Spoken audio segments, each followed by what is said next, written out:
The frozen Montana night held its breath when Evelyn Carter found the dying cowboy in her barn, blood seeping through his shirt, ice crystals in his dark hair. "Don't tell anyone I'm here," he gasped, desperation cracking his voice. She should have refused, should have turned away this dangerous stranger who'd brought violence to her doorstep.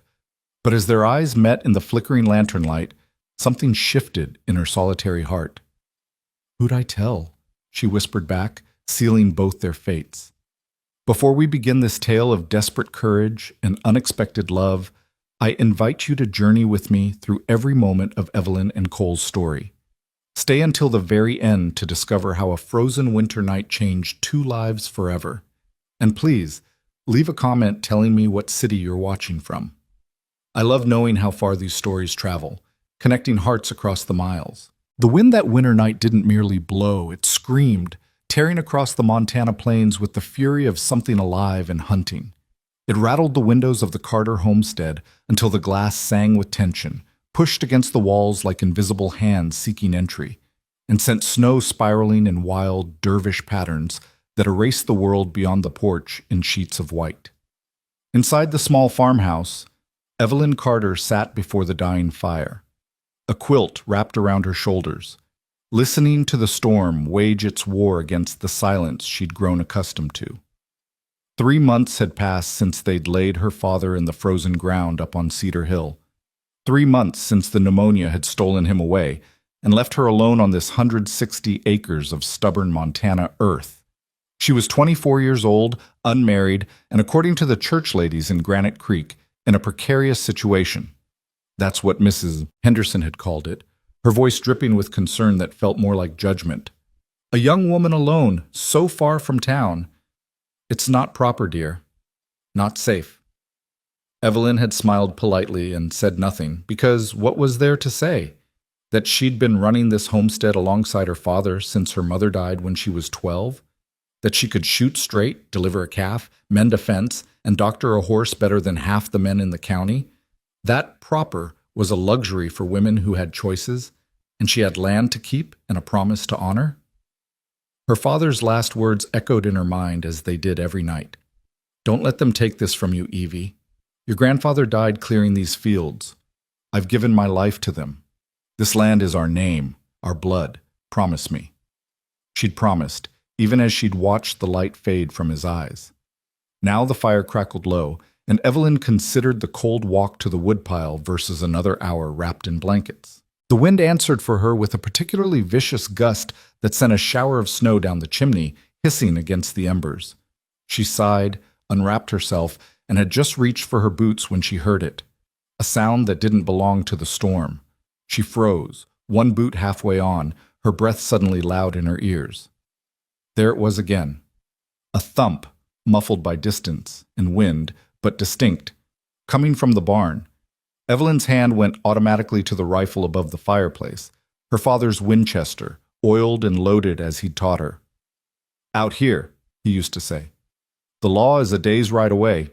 You be ready to be your own law, girl." She pulled on her coat, wrapped a scarf around her face, and lit the oil lantern with steady hands, despite the sudden hammering of her heart. The last time someone had come around at night had been 2 years ago. 3 drifters looking for easy pickings, thinking a farmer and his daughter would be simple prey. Her father had met them on the porch with that same Winchester, and Evelyn had stood beside him with the shotgun. The drifters had left without testing their luck, but her father wasn't on the porch anymore. The cold hit her like a physical blow when she opened the door, stealing her breath and making her eyes water instantly. The snow was knee-deep on the path to the barn, and she had to fight for every step, the lantern swinging wildly and casting dancing shadows across the white landscape. The barn door hung half open, banging against its frame. That was the sound she'd heard. She'd secured it before dark. She was certain of it. Someone or something had opened it. "Hello?" she called out, but the wind tore the word away unheard. Evelyn pushed into the barn, and the comparative stillness was almost shocking. The wind howled outside, but the thick log walls held most of it at bay. Her 2 cows, Bess and Molly, stood in their stalls, nervous and wide-eyed. Her father's old gelding, Sam, nickered softly. "Easy," she murmured, raising the lantern high. That's when she saw the blood. Dark droplets in the hay, leading toward the back corner where they kept the extra feed. Her finger found the rifle's trigger, and she moved forward slowly, the lantern held high in her left hand, the Winchester ready in her right. "I know you're here," she said, her voice steady and cold. "Show yourself, or I'll assume you mean harm and act accordingly." Silence. Then a sound, something between a groan and a gasp. She rounded the corner, and there he was. A man, collapsed in the hay, his dark coat soaked with snow and something darker. Blood. His hat had fallen off, revealing dark hair plastered to his head, and even in the dim light she could see he was shaking, violent tremors that spoke of cold that had gone bone deep.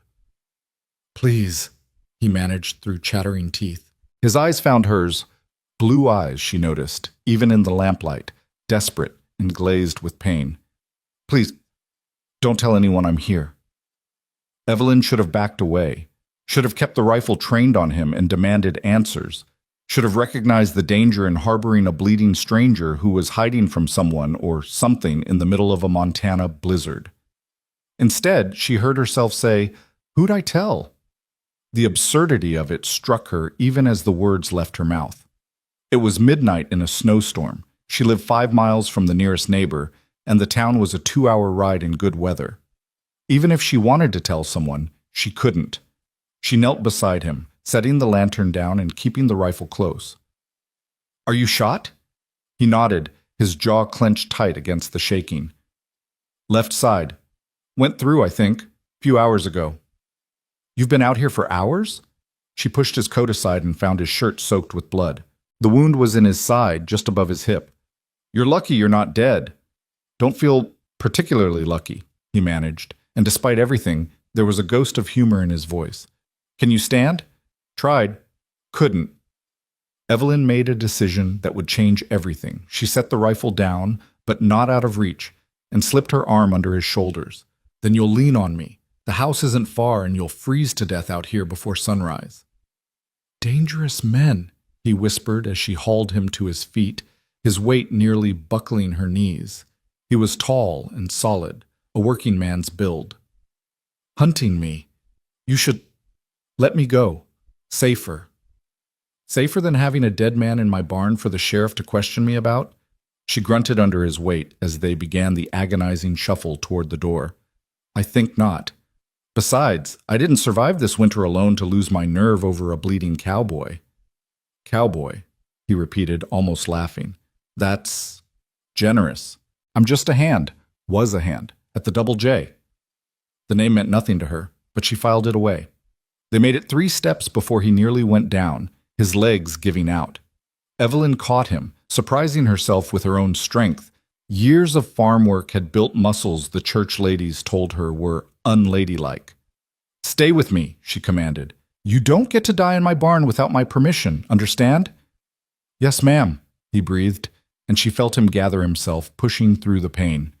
The journey to the house took an eternity. The snow fought them for every inch, and twice she thought they'd both go down in the drifts. But Evelyn Carter was her father's daughter. She'd learned stubbornness before she'd learned to walk, and she refused to let this stranger die because she wasn't strong enough. They crashed through her front door in a tumble of snow and blood.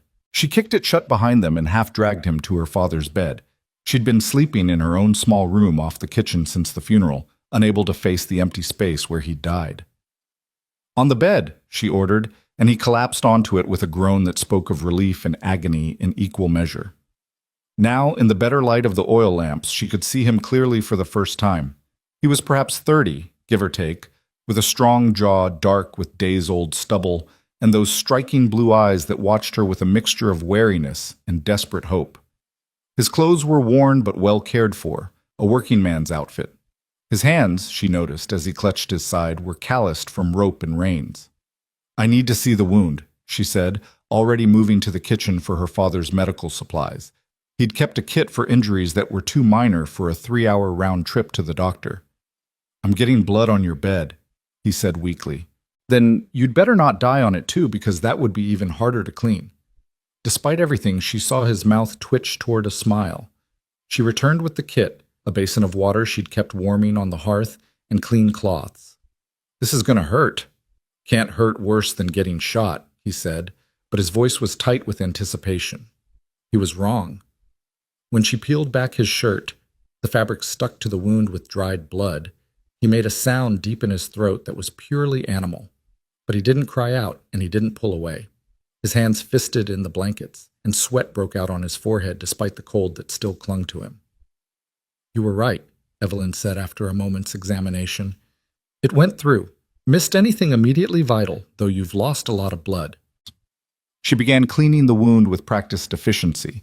Her father had taught her this too. They'd doctored enough injured animals over the years, and the principles weren't so different. "You need a real doctor, but you're not getting one tonight." "Can't," he gasped. "Can't risk it. They'll find me." "These dangerous men you mentioned." She threaded a needle with steady hands. "What did you do to make them want to kill you?" "Try to do the right thing," he said, and there was such bitter regret in his voice that she looked up from her work. "Always try to do the right thing. Never seems to work out. Hold still." She began to stitch, and to his credit, he barely flinched. "Tell me what happened. If you're going to bleed on my father's bed, I think I deserve a story." He was silent for a long moment, and she thought he might refuse. But then, perhaps because he needed something to focus on besides the needle piercing his flesh, or perhaps because he sensed that she was risking something by helping him, he began to talk. "There's a woman," he started, and Evelyn felt an unexpected twinge of something that might have been disappointment. "Mrs. Sarah Lockwood, widow, about 40, with a small ranch bordering the Double J. Her husband died last spring, horse rolled on him, and she's been trying to run the place herself with just one hired hand." Evelyn nodded, understanding. She knew what that was like. "Theodore Jackson owns the Double J," the cowboy continued, his voice sometimes catching when the needle bit deep. "Biggest spread in the county, 5,000 acres, 100 head of cattle, 20 hands. He's been trying to buy out Mrs. Lockwood for months, says her water rights are messing with his grazing rotation. And she won't sell. Would you?" Evelyn thought of her father's last words, of the 3 generations of Carters who'd bled into this land. No, neither would she, so Jackson decided to persuade her. His jaw tightened, and not from the stitching. 3 nights ago, some of his men, including his foreman, a bastard named Decker, rode out to her place. They were going to burn her out, make it look like an accident with a lamp. Evelyn's hands stilled. "They told you this?" "I heard them planning it. I was in the bunkhouse when Decker came in, choosing his men. I tried to talk him out of it, tried to say it was murder if Mrs. Lockwood was inside, that we'd all hang if we were caught." He laughed bitterly. "Decker said that's why he wasn't picking me, said I was soft. They left me behind." "But you went anyway." "I rode fast, got there first. Mrs. Lockwood didn't want to believe me, thought I was trying to trick her into leaving so Jackson could claim abandonment. I was still trying to convince her when I saw the torches coming up the road." Evelyn resumed stitching, but she was listening intently now. "I got her out through the back, put her on her horse, told her to ride for Granite Creek, to the sheriff. Then I fired a shot into the air, had to make them think someone was defending the place, buy her time." His eyes closed, remembering. "Decker and his boys came in hard, found me in the barn. I shot out the lantern, and in the confusion, managed to get to my horse. But Decker got a shot off as I cleared the fence. And you've been running ever since." "Been running and hiding. Couldn't go back to the Double J, couldn't go to town. Decker would have men watching the roads. I was trying to make it to the next county, find a sheriff Jackson doesn't own, when the storm hit." He opened his eyes and looked at her. "Your barn was the first shelter I'd seen in hours. I'm sorry. I shouldn't have brought this to your door." Evelyn tied off the last stitch and began bandaging the wound. "This Mrs. Lockwood, you think she made it to town?" "I pray she did. If she didn't, if Decker caught her..." He didn't finish the sentence. "And if she did make it, if she told the sheriff, then Decker is riding with a posse hunting for me, to shut me up before I can confirm her story." His hand caught hers, and she felt the calluses and the tremor of cold still in him. "You really should turn me out. Come sunrise, they'll be searching every building for 20 miles. Evelyn looked down at their hands, his large and rough, hers smaller but equally work-worn. She thought about her father, about the promises made and the choices that defined a person. She thought about Mrs. Lockwood, alone and desperate, trying to hold on to her dead husband's legacy. She thought about being a woman alone in a hard land and what it meant to help or to turn away. I lived in this house for 24 years, she said quietly. My father built it with his own hands when he married my mother. She died in that bedroom when I was 12, bringing my brother into the world. He didn't survive either. My father worked himself to exhaustion keeping this land, and when the pneumonia took him last November, I held his hand and promised him I wouldn't let anyone drive me off. She met the cowboy's eyes. I know what it means to fight for what's yours. I know what it means to stand against people who think they can take what they want because they're bigger and stronger and richer. She released his hand and stood, gathering the bloody cloths. So no, I'm not turning you out. You stay until this storm passes and you're well enough to ride. And if Decker comes knocking, we'll handle it. You don't even know my name, Shas, he said softly. No, she agreed. I don't. Cole Maddox. Evelyn Carter. She nodded toward the bed. Welcome to the Carter homestead, Mr. Maddox. Try not to die in your sleep. I've had enough death in this house to last a lifetime. Despite the pain he must have been feeling, despite the danger and the cold and the blood loss, Cole Maddox smiled. It was a real smile, reaching his eyes, transforming his face from merely handsome to something that made Evelyn's heart skip in a way she wasn't prepared for. I'll do my best, Miss Carter. She turned away, busying herself with cleaning up, acutely aware of how small the house suddenly felt with another person in it. It had been just her for 3 months, and before that, just her and her dying father for weeks. The presence of a vital, living man, even a wounded one, changed the very air. You should rest, she said, keeping her back to him. I'll bank the fire and keep watch. You don't have to... Mr. Maddox, she interrupted, finally turning to face him. You're running from men who want to kill you. You've lost enough blood to fill a bucket, and there's a blizzard raging outside that shows no signs of stopping. I think sleeping might be the least of your concerns, but someone needs to stay awake in case that fever I see starting in your eyes gets worse. I know this house, I know how to tend the sick, and I've been managing alone for months, so yes, I do have to. He studied her for a long moment, and she felt assessed in a way that was different from how the men in town looked at her. They saw a young woman, a potential wife, an anomaly to be either pursued or pitied. Cole Maddox saw something else, an equal, perhaps, or at least someone to be taken seriously. You're not what I expected, he said finally. When you stumbled into my barn bleeding and begging for shelter, what exactly were you expecting? I don't know. Not someone who'd risk harboring a fugitive. Not someone who could stitch a gunshot wound without flinching. He paused. Not someone like you. Evelyn felt heat rise in her cheeks and turned away again. Yes, well, Montana makes us tough or kills us. I wasn't ready to die yet. She heard him shift on the bed, settling in with a groan. Thank you, Miss Carter. I won't forget this kindness. Thank me when you're healed and gone, she said, pulling a chair close to the fire and wrapping herself in a quilt. Thank me when Decker and his men ride past without stopping. Thank me when you're safe.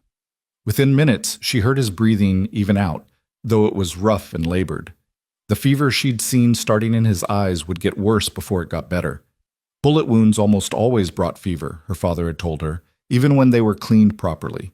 She'd need to watch him through the night, be ready to cool him down if he got too hot, to pile blankets on him if the chills took hold. The wind continued to howl around the house, and snow built up against the windows like nature itself was trying to seal them in.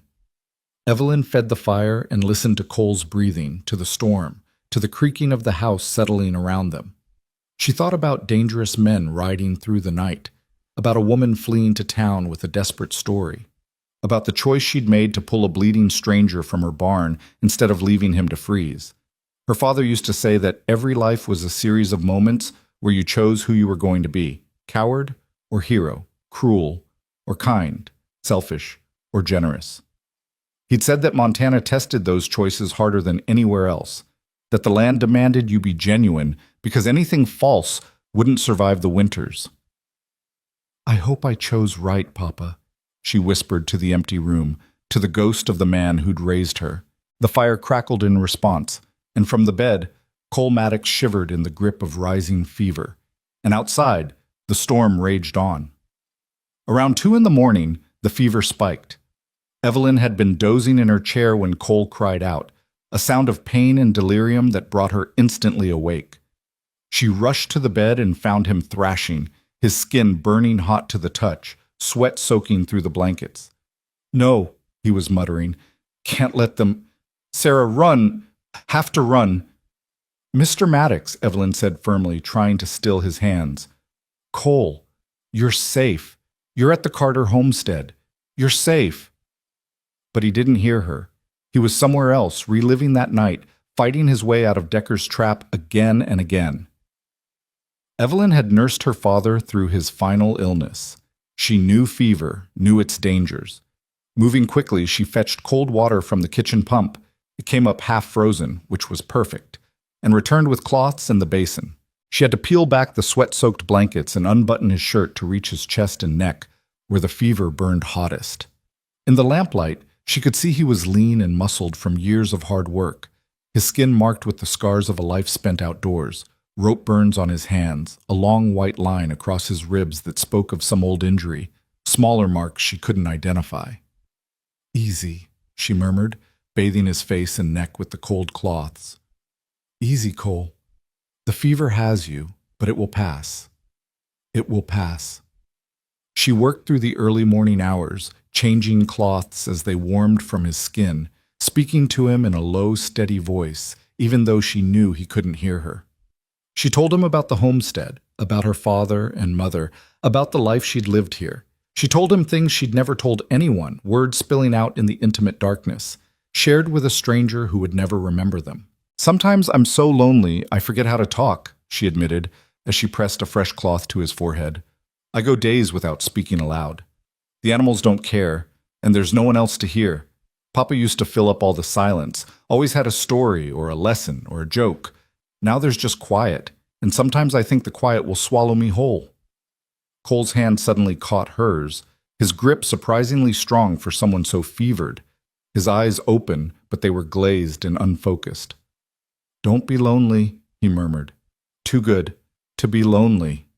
Then his eyes closed again, and his grip loosened, and Evelyn found herself holding his hand in both of hers, feeling the rapid pulse at his wrist. "You don't even know me," she whispered. But she didn't let go. The fever broke just before dawn. Evelyn knew the moment it happened because she'd been watching him so intently that she caught the instant his breathing changed, becoming deeper and more natural. The tight lines of pain around his eyes eased, and some of the color returned to his face. She sagged in her chair with relief so profound it made her dizzy. Then, because she was practical above all things, she checked his bandages, found them clean, checked his wound, found it showing no signs of infection, and finally allowed herself to believe he would survive. The storm was still raging outside when she returned to her chair, but the house felt different now. Warmer somehow. Less empty. She must have fallen asleep because she woke to find pale morning light struggling through the snow-blocked windows and a pair of blue eyes watching her with clear awareness. "Morning," Cole said, his voice rough but lucid. "Did I survive?" Evelyn sat up, rubbing her neck where it had kinked. "Barely. Your fever spiked around 2. You've been out since then." "And you stayed up all night watching me?" "Someone had to. You were ranting about running and burning barns and someone named Sarah." He winced. "Sorry." "Don't apologize for delirium." She stood, stretching muscles stiff from the awkward sleeping position. "How do you feel?" "Like I got shot and then dragged through a snowstorm." "Accurate." She moved to the kitchen area, suddenly self-conscious under his steady gaze. "Can you keep down broth?" "I can try." She had soup bones from the chicken she'd butchered 2 days ago, and she put them on to simmer with vegetables from her root cellar.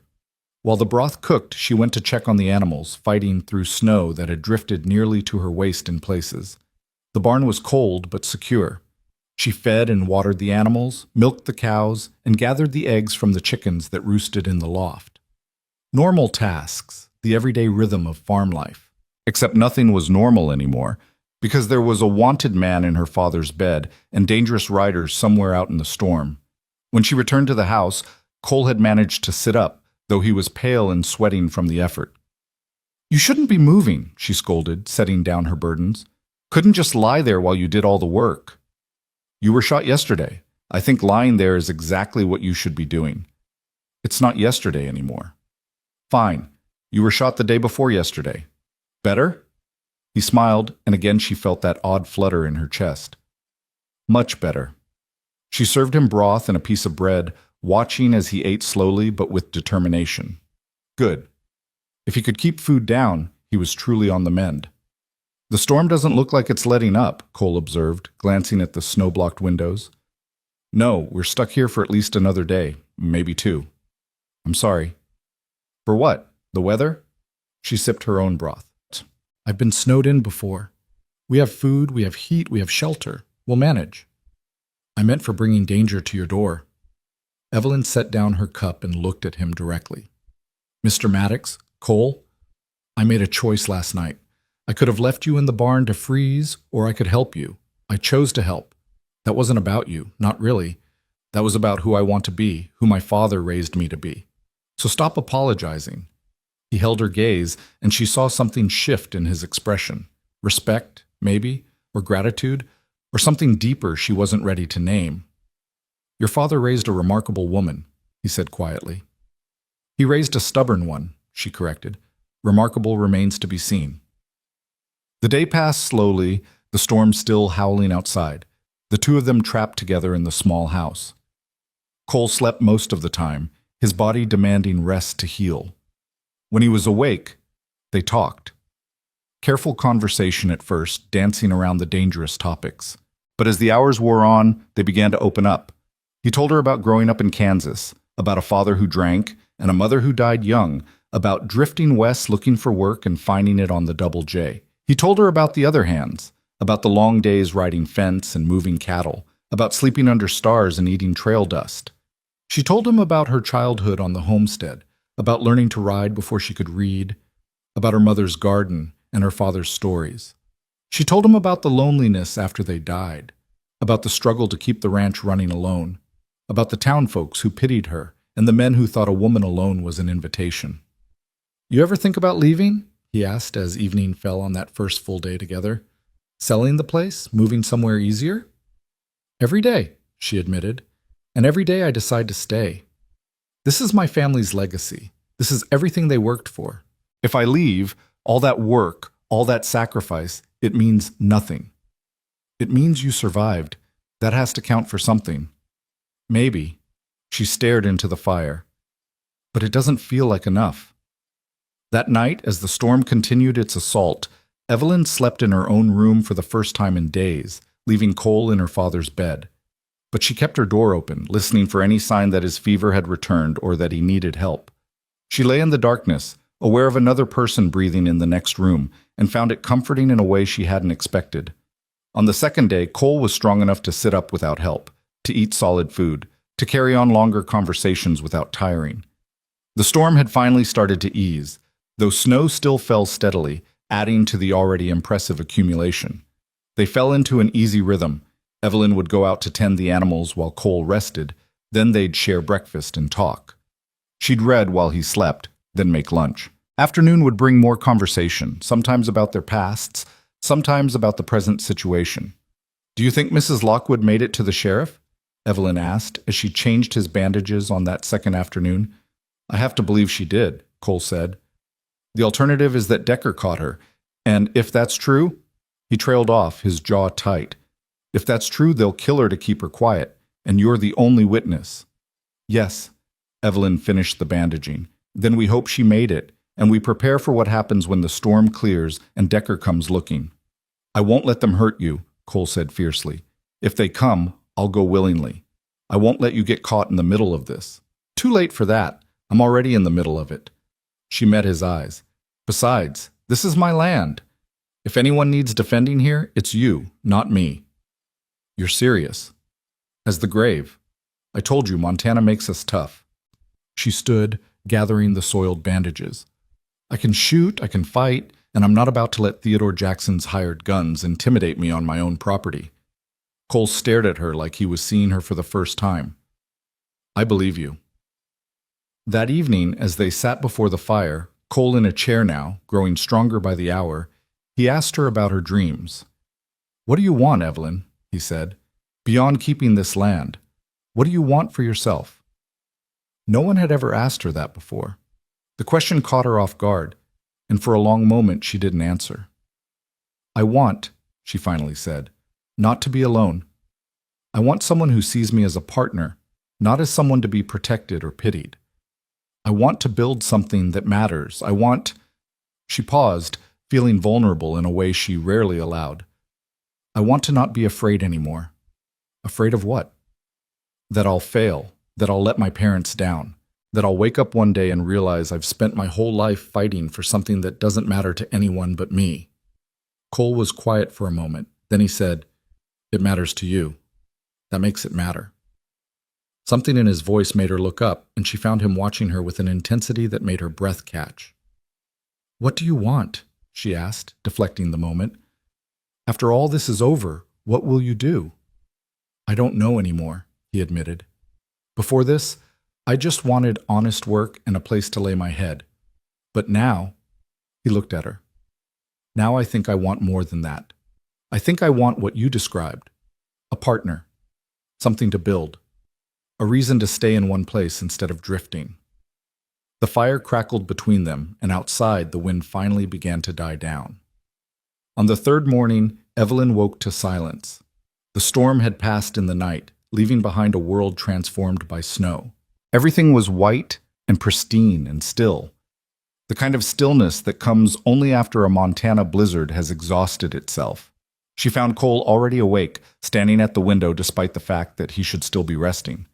He'd managed to dress himself in a clean shirt she'd found in her father's trunk. It fit him well enough, though it was a bit large in the shoulders.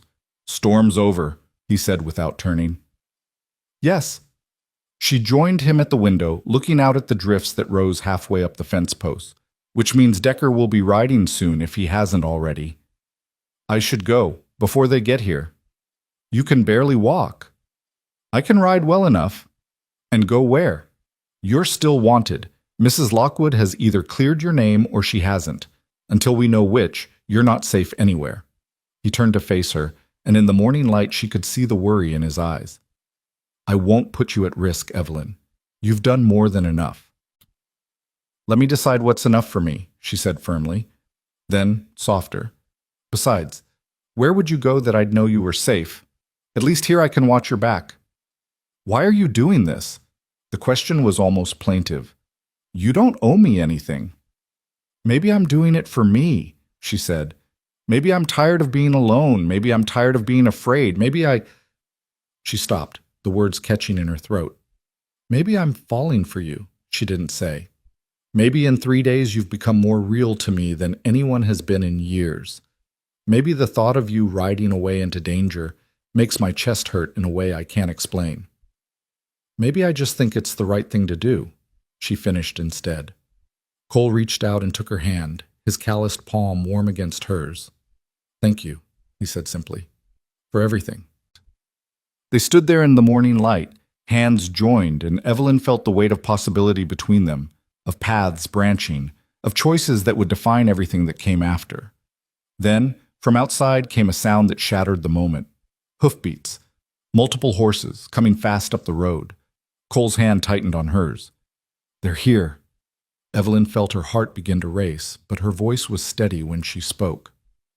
"Then we handle it. Together." She moved to get her father's rifle, checking it was loaded, while Cole stood by the window watching the riders approach. "How many?" she asked. "3. Decker's in front. I recognize his black gelding." "Then it's time to find out if Mrs. Lockwood made it to the sheriff," Evelyn said, and walked toward the door to face whatever came next, her rifle in hand and a wanted cowboy at her back, ready to defend the home her father had built, and the choice she'd made 3 nights ago in a storm. The story of Evelyn Carter and Cole Maddox was far from over. It was, in fact, just beginning. But as she opened that door to face Theodore Jackson's men, she knew with absolute certainty that whatever happened next, she wouldn't face it alone. And for a woman who'd been alone for far too long, that made all the difference. The riders drew closer, and the Montana morning held its breath. And inside the Carter homestead, Two people who'd been strangers 3 days ago stood together, prepared to face the storm that was coming. The one made not of snow and wind, but of men with guns and dark intentions. The moment of truth had arrived, and Evelyn Carter was ready. The three riders reined in their horses 30 yards from the house, their breath and the animal's breath creating clouds of vapor in the frigid morning air. Evelyn stood on her porch, the Winchester held loosely but ready across her body, and watched them with the same calm she'd used to assess approaching weather. The man in front sat his black gelding like he owned the world. He was thick-shouldered and mean-eyed, with a scar running from his left eye to his jaw that gave his face a permanent sneer. This had to be Decker, the foreman Cole had described. The two men flanking him were younger, harder to read, but they carried themselves with the casual violence of men who'd done ugly work before and would do it again. "Morning," Decker called out, his voice carrying clear across the snow. "That's a fine welcome, pointing a rifle at visitors." "Visitors knock at a reasonable hour and wait to be invited in," Evelyn replied, her voice steady and cold as the air around them. "You're on Carter land uninvited. State your business or turn around." Behind her, just inside the doorway where he couldn't be seen but could hear everything, Cole had positioned himself with her father's old revolver. She'd given it to him despite his protests, and now she was glad she had. If this went wrong, they'd need every advantage. "Carter land, is it?" Decker's eyes swept over the homestead, assessing, calculating. "You'd be old George Carter's girl then. Heard he passed. Sorry for your loss." He didn't sound sorry at all. "I appreciate your condolences," Evelyn said flatly. "Now state your business."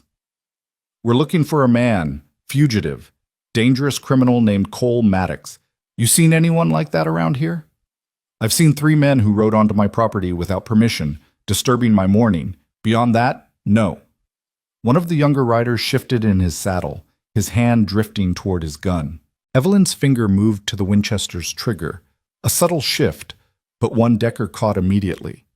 He held up a hand, stopping his man. "Easy now," Decker said, though whether he was talking to his rider or to Evelyn wasn't clear. "No need for trouble. We're just doing our duty, looking for a criminal. This Maddox, he shot a man 3 nights ago. We got a right to search for him." "You have warrants?" Evelyn asked. "Papers from the sheriff authorizing you to search private property?" Decker's jaw tightened. "Don't need warrants to look for a murderer." "Actually, you do. This is America, not some feudal kingdom. Unless you've got papers from the sheriff giving you authority, you're just 3 armed men trespassing on a woman's property. Now I'll ask one more time. State your legal business or leave." The morning sun glinted off the snow, painfully bright, making Evelyn squint slightly. But she didn't lower the rifle, didn't break eye contact with Decker. "You're alone out here," Decker said, and there was a new edge to his voice, something that made Evelyn's skin crawl. "Long way from town. Lot could happen to a woman alone." "Are you threatening me, Mr. Decker?" His eyes narrowed. "How'd you know my name?" "Because I asked who was likely to come onto my land making threats, and your name came up first," she lied smoothly. "You work for Theodore Jackson, and word is you do his dirty work. So yes, I know who you are, which means you should know that I'm not some frightened girl who'll fold because you ride up here trying to intimidate me." Inside, she heard Cole shift slightly, readying himself in case this turned violent. Her heart was hammering against her ribs, but years of dealing with difficult cattle buyers and aggressive neighbors had taught her how to project calm she didn't feel. Decker studied her for a long moment. Then he smiled, and it was worse than his scowl. "You got spirit, I'll give you that. But spirit don't stop bullets, Miss Carter. You sure you haven't seen Maddox? Maybe nursing a wounded man in that barn of yours? We saw smoke from your chimney, knew someone was home despite the storm. I'm here, as you can see, and I haven't seen your fugitive. Now, if you're done wasting my time, I've got animals to feed and work to do. Mind if we check your barn? Just to be sure?" "Yes, I mind. You have no legal authority here. You leave now or I send my hired hand to town to fetch the sheriff, and we'll see what he has to say about Theodore Jackson's men harassing a lone woman." It was a bluff. She had no hired hand, but it worked. Decker's eyes flicked to the house, perhaps wondering who might be inside, how many people might be watching. The lie created uncertainty, and uncertainty was almost as good as an actual advantage. "Your hired hand," Decker repeated slowly. That's so. That's so.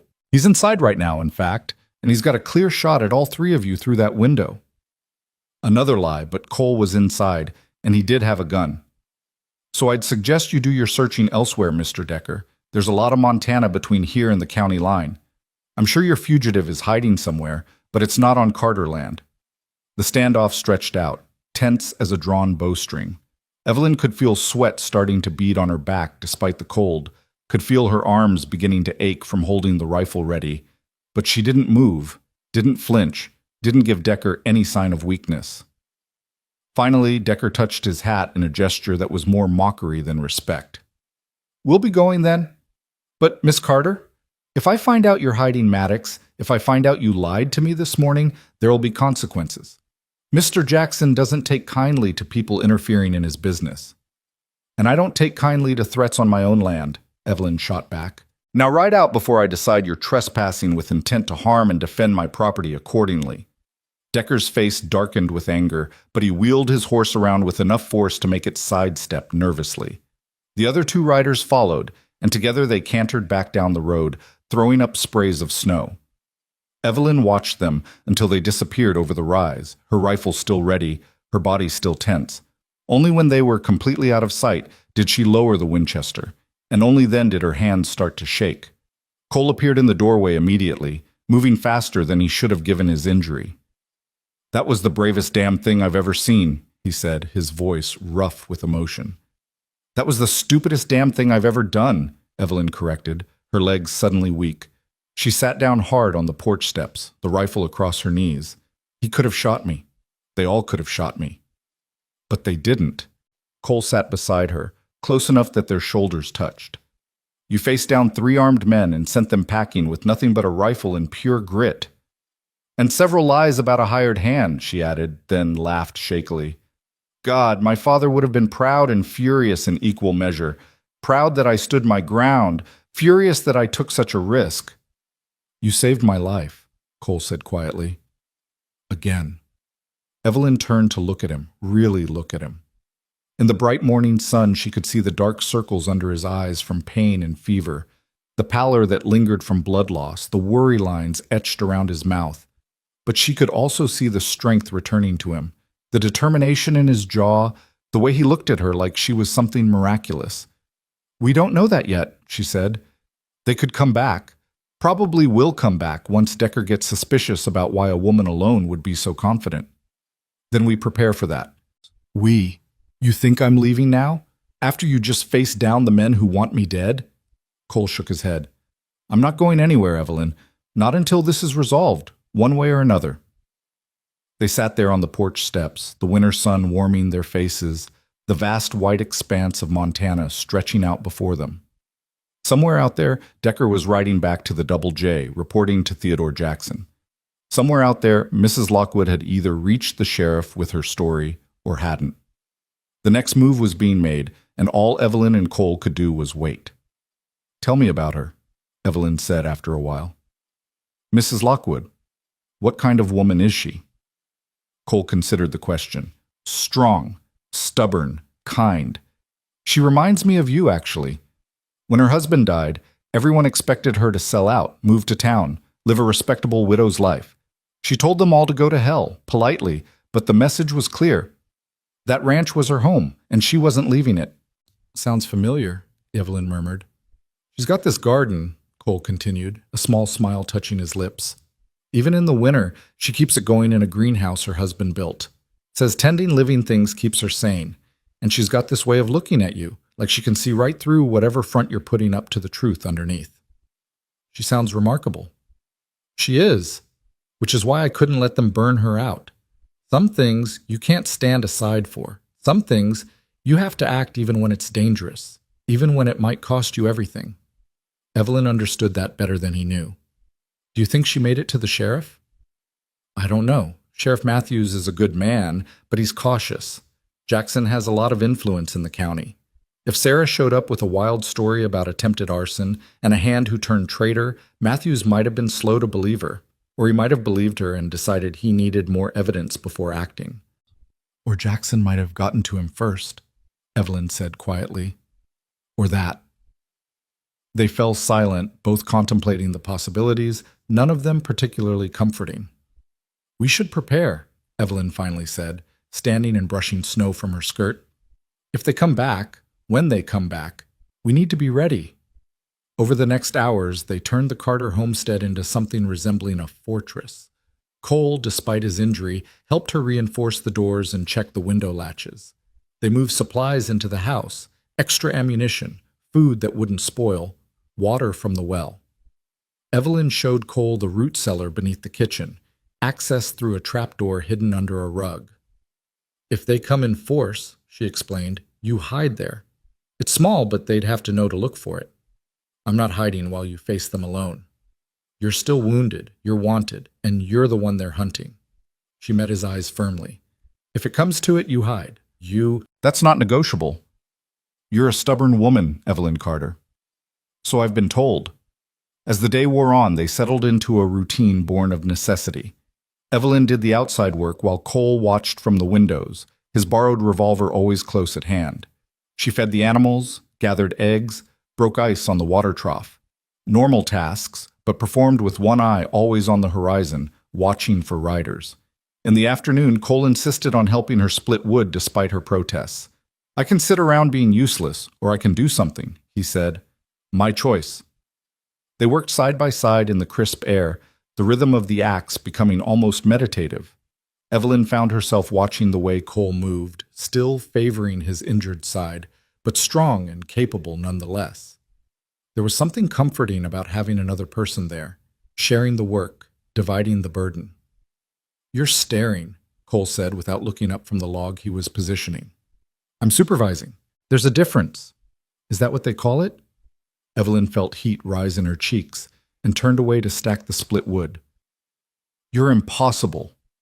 I'm wounded. You're supposed to be nice to me. Despite the tension of their situation, despite the danger still hovering over them, Evelyn laughed. It felt good, that laugh, like something tight in her chest loosening slightly. That evening, as they prepared dinner together in the small kitchen, moving around each other with surprising ease, Cole asked about her parents. What were they like? Your mother and father? Evelyn stirred the stew she was making, beef from the cow she'd butchered in the fall, vegetables from the cellar, herbs dried from last summer. My mother was the kindest person I ever knew. She could make anything grow, could gentle the wildest horse, could talk anyone down from anger. Papa used to say she was too good for this hard land, but she loved it here, loved the big sky, the freedom, the challenge of it. How did she die? Childbirth. She wanted to give Papa a son so badly. We didn't know there were complications until it was too late. By the time we got the doctor out from town, she was gone, and the baby with her. Evelyn's voice was steady, but her hands stilled in their work. I was 12, old enough to understand what we'd lost, young enough that it felt like the end of the world. Cole moved closer, his hand coming to rest gently on her shoulder. I'm sorry. Papa never really recovered. Oh, he functioned, worked the land, raised me, taught me everything he knew, but something in him died with her. I think he spent the next 12 years just waiting to follow her. But he held on long enough to make sure you could survive alone. Yes. Evelyn resumed stirring, grateful for the simple task. He made sure I knew everything. How to shoot, how to treat injuries, how to bargain with buyers, how to read weather, how to doctor animals. He gave me every skill he had, like he knew I'd need them all. Sounds like he loved you very much. He did, and I loved him, which is why I can't let this place go, can't give up what he spent his life building, even if it means facing down men like Decker, even if it means harboring fugitives in your barn, Cole supplied gently. Even then. They ate dinner at the small table, their knees occasionally bumping in the confined space. It was strange, Evelyn thought, how quickly she'd grown accustomed to having him here. 3 days ago, she'd been alone in this house, and solitude had been her only companion. Now Cole's presence felt natural, felt right in a way that should have frightened her, but somehow didn't. Tell me something, Cole said as they cleaned up after the meal. Before all this, before Decker and the shooting and the storm, what did your days look like? Evelyn considered the question. Lonely, she admitted. I'd wake up, do the chores, maybe ride into town once a week for supplies. The neighbors are kind, but distant. Everyone's too busy with their own survival to spend much time socializing. Sundays I'd sit in church listening to Reverend Walsh talk about virtue and duty, and I'd count the minutes until I could leave. Then home, more chores, dinner alone, bed. Same thing the next day and the day after that. That sounds hard. It was existence, not living. I was so focused on surviving, on keeping the ranch running, that I forgot there was supposed to be more to life than just getting through each day. Cole dried the last dish and set it carefully on the shelf. And what would more look like to you? The question hung in the air between them, heavy with unspoken possibility. Evelyn turned to face him, leaning back against the counter. Someone to share the work with, she said slowly. Someone to talk to at the end of the day. Someone who saw me as a person, not just a woman alone who needs managing. Someone who... She trailed off, suddenly aware of how close they were standing, how his eyes were fixed on her with an intensity that made her breath catch. Someone who what? Cole prompted softly. Someone who made me feel less alone, she finished in a whisper. Cole reached out and tucked a strand of hair behind her ear, his calloused fingers gentle against her cheek. You make me feel less alone too, he said. You make me feel like maybe I could be more than just a drifter, more than just a hired hand who moves from ranch to ranch, with nothing to show for it. Cole, I know, he said quickly. I know this is crazy. I know we barely know each other, and I'm wanted by dangerous men, and you've got a life here that doesn't include complications like me. But Evelyn, these past 3 days with you, they've been the most real thing I've experienced in years. And I don't want to lose that. I don't want to lose you.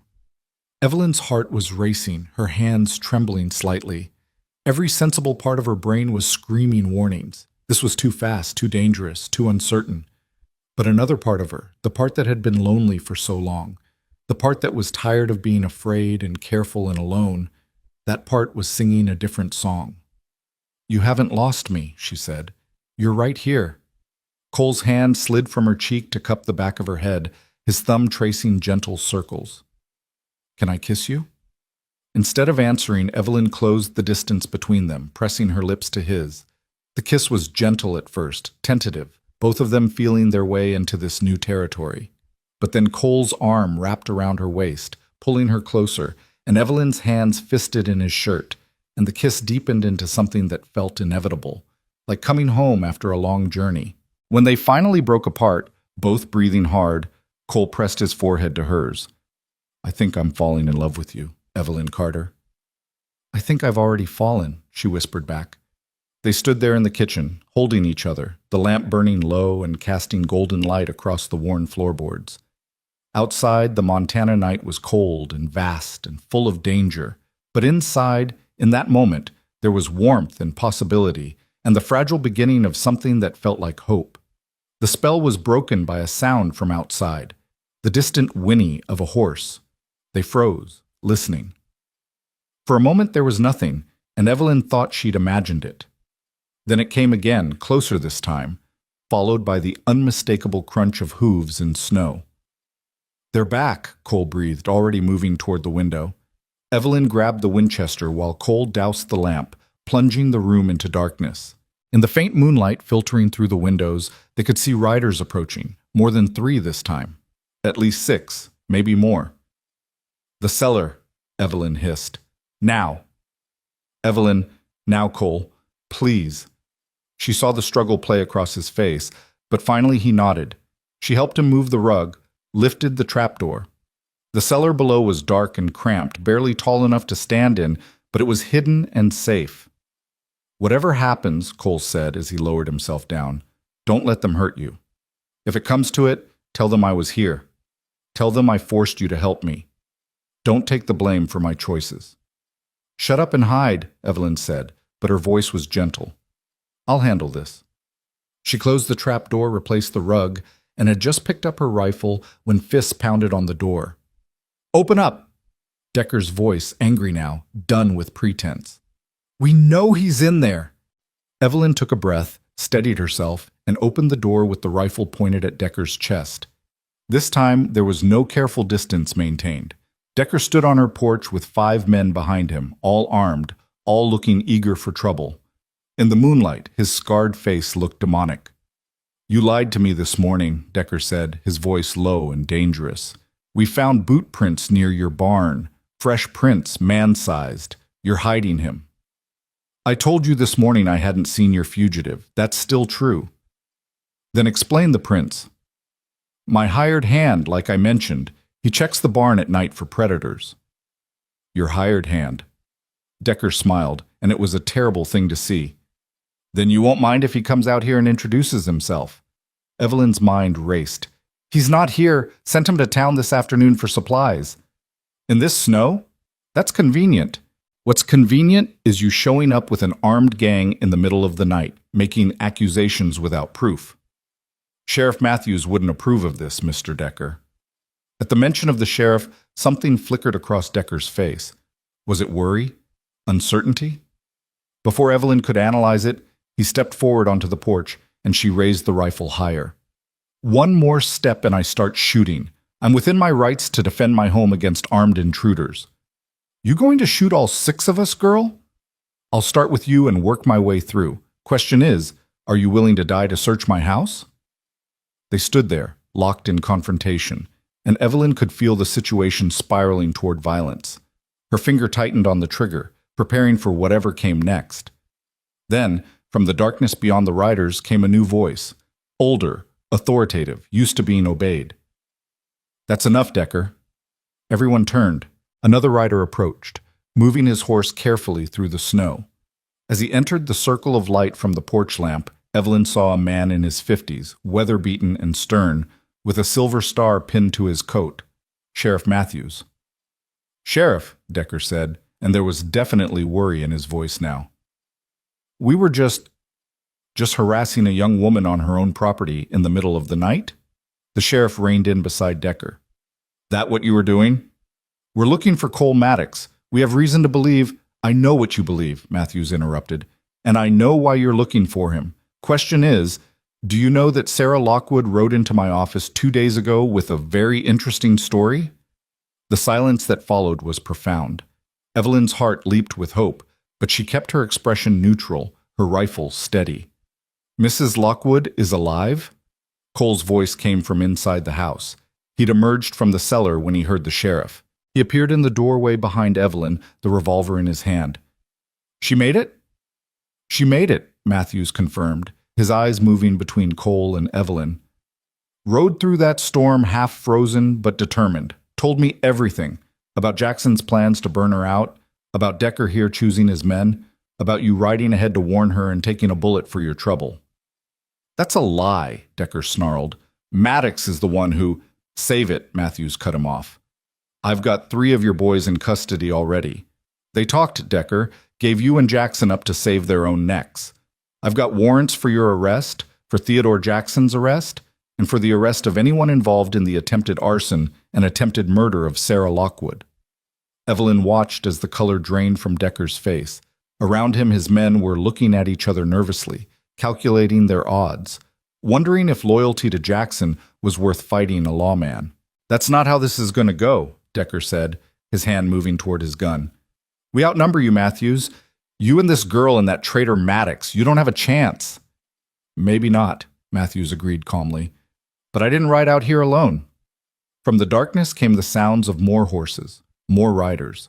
6 deputies emerged from the tree line, all armed, all with rifles trained on Decker and his men. "Now then," Matthews continued, "you boys have a choice. You can come peaceful, stand trial, probably get a few years in territorial prison. Or you can draw on a lawman, which is a hanging offense, and die right here in Miss Carter's yard. Your choice, but you've got about 5 seconds to make it." One of Decker's men immediately raised his hands. "I'm done," he said. "I didn't sign on for murder or hanging." Another followed suit, then another. Within moments, only Decker remained defiant, his hand still hovering near his gun, rage and calculation warring in his eyes. "Don't be stupid, Decker," Cole said from the doorway. "It's over. Jackson's finished, you're finished. Take what mercy you can get." For a long moment, Evelyn thought Decker might draw anyway, might decide that dying in a gunfight was better than hanging. But finally, with a curse that made Evelyn grateful for the cold that kept her windows closed, he raised his hands. Matthews's deputies moved in quickly, disarming and binding Decker and his men. The sheriff himself dismounted and approached the porch, his eyes moving between Evelyn and Cole with something that might have been approval. "Miss Carter," he said, touching his hat, "I apologize for the disturbance. I've been tracking these boys since Mrs. Lockwood came to town, but they kept moving.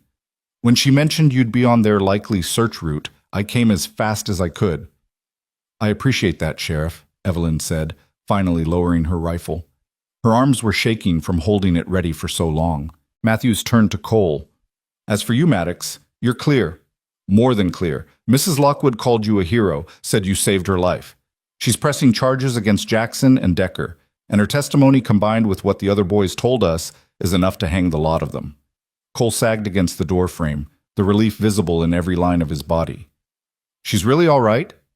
"She's fine. Staying at the boarding house in town, waiting to give her full statement. She asked about you, wanted to know if we'd found you safe." "I owe her everything," Cole said quietly. "You owe Miss Carter here too, I'd say," Matthews observed, his sharp eyes taking in the scene.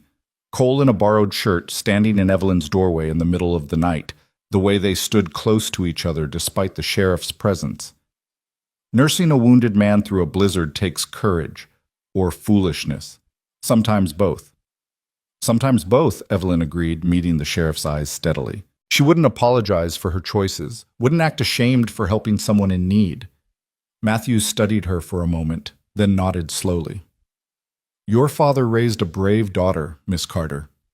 Stubborn too, I'd wager. I've been told that once or twice." "Well, your stubbornness might have saved a good woman's life and brought down one of the worst operations in the county. Theodore Jackson's been running roughshod over folks for years, but he finally pushed too far." Matthews turned back to his deputies, who had Decker and his men secured. "We'll be heading back to town. I'll need statements from both of you tomorrow, if you're able to ride in." "We'll be there," Cole confirmed. After the sheriff and his prisoners had disappeared into the night, their hoofbeats fading into silence, Evelyn and Cole stood on the porch watching the empty road. The stars were brilliant overhead, cold and distant and beautiful, and the world felt suddenly full of possibility. "It's over," Evelyn said softly. "You're safe." "Thanks to you." Cole turned to face her, taking both her hands in his. "Evelyn, I meant what I said earlier. I'm falling in love with you, and now that I'm not a fugitive anymore, now that I'm free to make my own choices, I want to choose you, if you'll have me." Evelyn looked up at him, at this man who'd stumbled into her barn 3 nights ago and somehow changed everything. She thought about loneliness, about promises made to dying fathers, about the difference between existing and living. "I'll have you," she whispered. "Stay, Cole. Stay and help me build something here. Stay and make this place a home instead of just a burden I carry." He kissed her then, deep and thorough, a promise sealed with touch. And when they finally went back inside, closing the door against the cold Montana night, it was together. No longer 2 people alone, but 2 people finding their way towards something neither had dared hope for. The danger had passed, but the story was just beginning. Morning came soft and golden, the kind of Montana dawn that made the hardships of winter seem almost worthwhile. Evelyn woke in her own bed for the first time in days without the weight of fear pressing on her chest. The house was quiet, and for a moment she thought Cole might have left in the night, that perhaps the danger passing had broken whatever spell had held them together. But then she heard sounds from the kitchen, the clink of the coffee pot, the creak of the floorboards under familiar weight, and she smiled into her pillow. She dressed quickly, braiding her hair with practiced efficiency, and emerged to find Cole standing at the stove attempting to make breakfast. He'd clearly raided her pantry and was now staring at a pan of eggs with the concentration of a man defusing a bomb. "They're just eggs," she said from the doorway, unable to suppress her amusement. He jumped slightly, then grinned sheepishly. "I can rope a steer and break a horse, but apparently cooking defeats me. I wanted to surprise you with breakfast." "Consider me surprised." She moved to his side, gently taking the spatula from his hand. "You've got them on too high heat. They'll burn." "See, this is why I need you," he said, and though his tone was light, there was sincerity underneath. They worked together in comfortable silence, Evelyn rescuing the eggs while Cole sliced bread and set the table. It felt domestic and natural, and Evelyn found herself imagining 1,000 mornings just like this one, stretching out into a future she hadn't dared contemplate before. Over breakfast, they discussed the practicalities of what came next. They needed to ride to Granite Creek to give their statements to Sheriff Matthews. Cole needed to collect his wages from the Double J, assuming Jackson hadn't already fled or hidden any money owed. And there were decisions to be made about the future, conversations that felt both thrilling and terrifying. "I don't have much to my name," Cole admitted, pushing scrambled eggs around his plate. "Whatever Jackson owes me, plus maybe $40 saved, not exactly a fortune to build a life on."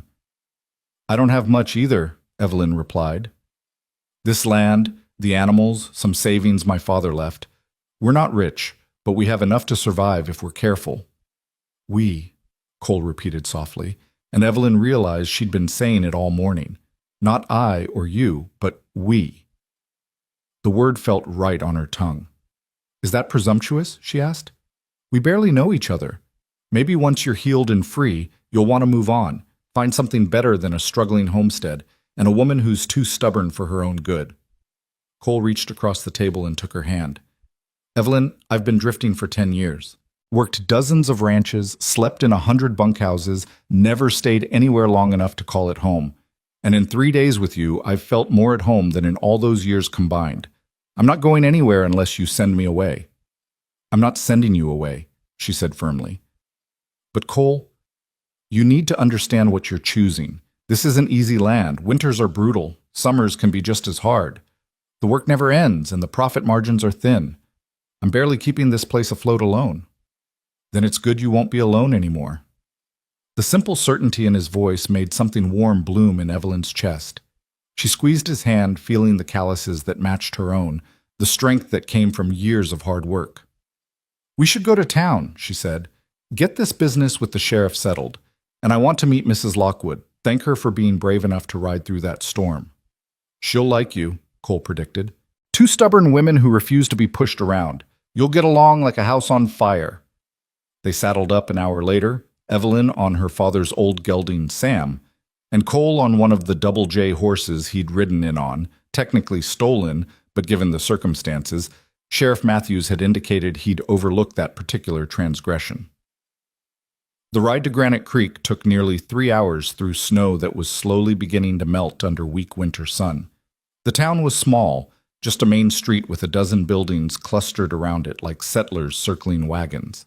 There was Henderson's General Store, the Silver Spur Saloon, the boarding house, the church, the sheriff's office, and a handful of other establishments that served the scattered ranching community. Evelyn had been coming here since childhood, but today it felt different riding in with Cole beside her. People noticed. She could feel their eyes tracking them as they tied their horses outside the sheriff's office. "Let them look," Cole murmured, clearly sensing her discomfort. "They'll talk no matter what we do." Sheriff Matthews was waiting for them in his office, along with a woman Evelyn recognized from town, but had never formally met. Sarah Lockwood was perhaps 40, with graying hair pulled back in a practical bun and eyes that held both kindness and steel. She stood when they entered, and her face lit up when she saw Cole. "Mr. Maddox," she said warmly, crossing to take his hands. "Thank God. I've been sick with worry since I rode out. Are you badly hurt?" "I'll heal, ma'am, thanks to Miss Carter here." Cole gestured to Evelyn. "Mrs. Lockwood, this is Evelyn Carter. She found me half frozen in her barn and saved my life." Sarah turned to Evelyn with frank assessment in her gaze. "Did she now? That took courage, Miss Carter. Not many would risk harboring a wounded stranger with Decker on the hunt." "He needed help," Evelyn said simply, "and he was trying to do the right thing. That counted for something." "It counted for everything," Sarah replied, and Evelyn found herself being pulled into an unexpected embrace. "Thank you. Thank you for protecting him, for giving him shelter. He saved my life, and you saved his. That makes us family in my book." Evelyn returned the embrace, surprised by the sudden emotion welling up in her throat. She'd been alone for so long that the simple warmth of female companionship, of connection, felt overwhelming. The next hours were spent giving detailed statements to Sheriff Matthews. Cole recounted everything from the moment he'd overheard Decker's plans to the moment he'd been shot escaping Sarah's ranch. Sarah corroborated his story, adding her own harrowing tale of riding through the blizzard to reach town. Evelyn described finding Cole, the confrontations with Decker, everything she could remember. Matthews took notes with methodical care, occasionally asking clarifying questions. When they finished, he sat back and studied them over steepled fingers. "Jackson's already left the territory," he said. "Ran the moment he heard I had Decker in custody. Got a wire out to neighboring sheriffs, and he'll be caught eventually. But his empire's done. The Double J is being liquidated to pay debts and restitution. Decker and his boys will stand trial next month. It'll be quick, given how many of them are talking to save their own necks." "What about the others?" Cole asked. "The hands who weren't involved in any of this. They'll be out of work." "Some already found new positions. Others are waiting to see who buys the Double J when it goes to auction." Matthews paused. "You could bid on it, Maddox. You've got a reputation as a good hand, and with Mrs. Lockwood's testimony about your character, a bank might extend credit." Cole laughed, but there was no humor in it. "With what collateral, Sheriff? I've got $40 and a borrowed horse." "You've got more than that," Sarah interjected. "You've got my gratitude, which I can express in the form of a loan if you're interested. My husband left me better off than folks realize, and I'd be honored to invest in your future." "Mrs. Lockwood—" "Sarah, please." "Sarah, I can't accept." "You can and you will," Sarah said firmly. "Consider it a business investment. You helped me keep my ranch. I'll help you start yours. Fair trade." Evelyn watched the exchange with growing understanding. Sarah wasn't just offering charity. She was offering Cole a chance to be his own man, to build something permanent. But she also saw the conflict in Cole's face, the pride warring with practicality. "What about expanding the Carter homestead instead?" Evelyn heard herself say. Everyone turned to look at her. "I mean, my place needs work. The barn needs repairs. I could use more grazing land. Another well would help in dry summers. If Cole and I were to— that is, if we—" She faltered, suddenly aware she was proposing something in front of witnesses that she and Cole had barely discussed in private. "If you were to marry and combine resources?" Sarah supplied gently, a knowing smile on her face. "Yes," Evelyn managed, her cheeks burning. "That." Cole was staring at her with an expression she couldn't quite read. "Evelyn Carter, are you proposing to me in the sheriff's office?" "I'm proposing a practical business arrangement," she said, but her voice shook slightly. "We both need help. We both want to build something. Together we could—" She didn't get to finish because Cole crossed the distance between them in 2 strides and kissed her soundly, right there in front of the sheriff and Sarah Lockwood and God and everyone. When he pulled back, his eyes were bright with emotion. "Yes," he said simply, "yes to all of it. The partnership, the marriage, the building a life together. Yes." Sheriff Matthews cleared his throat. "Well then, I suppose congratulations are in order. Though you might want to talk to Reverend Walsh about making it official before you start living in sin and giving the church ladies fodder for gossip." "The church ladies already have enough to gossip about," Evelyn said, but she was smiling, her hand clasped tight in Cole's. "But yes, we'll talk to the Reverend." Sarah was beaming at them both. "This is wonderful, and my offer stands. Whatever you need to improve the Carter place, to make it profitable for 2 people building a life, I'm happy to help. Call it a wedding present if loan makes you uncomfortable." They spent another hour working out details with Sarah and the sheriff. There were forms to sign, statements to be witnessed, plans to be made. By the time they emerged back onto the main street, the winter sun was already sinking toward the horizon, painting the snow in shades of pink and gold. "We should stay in town tonight," Cole suggested.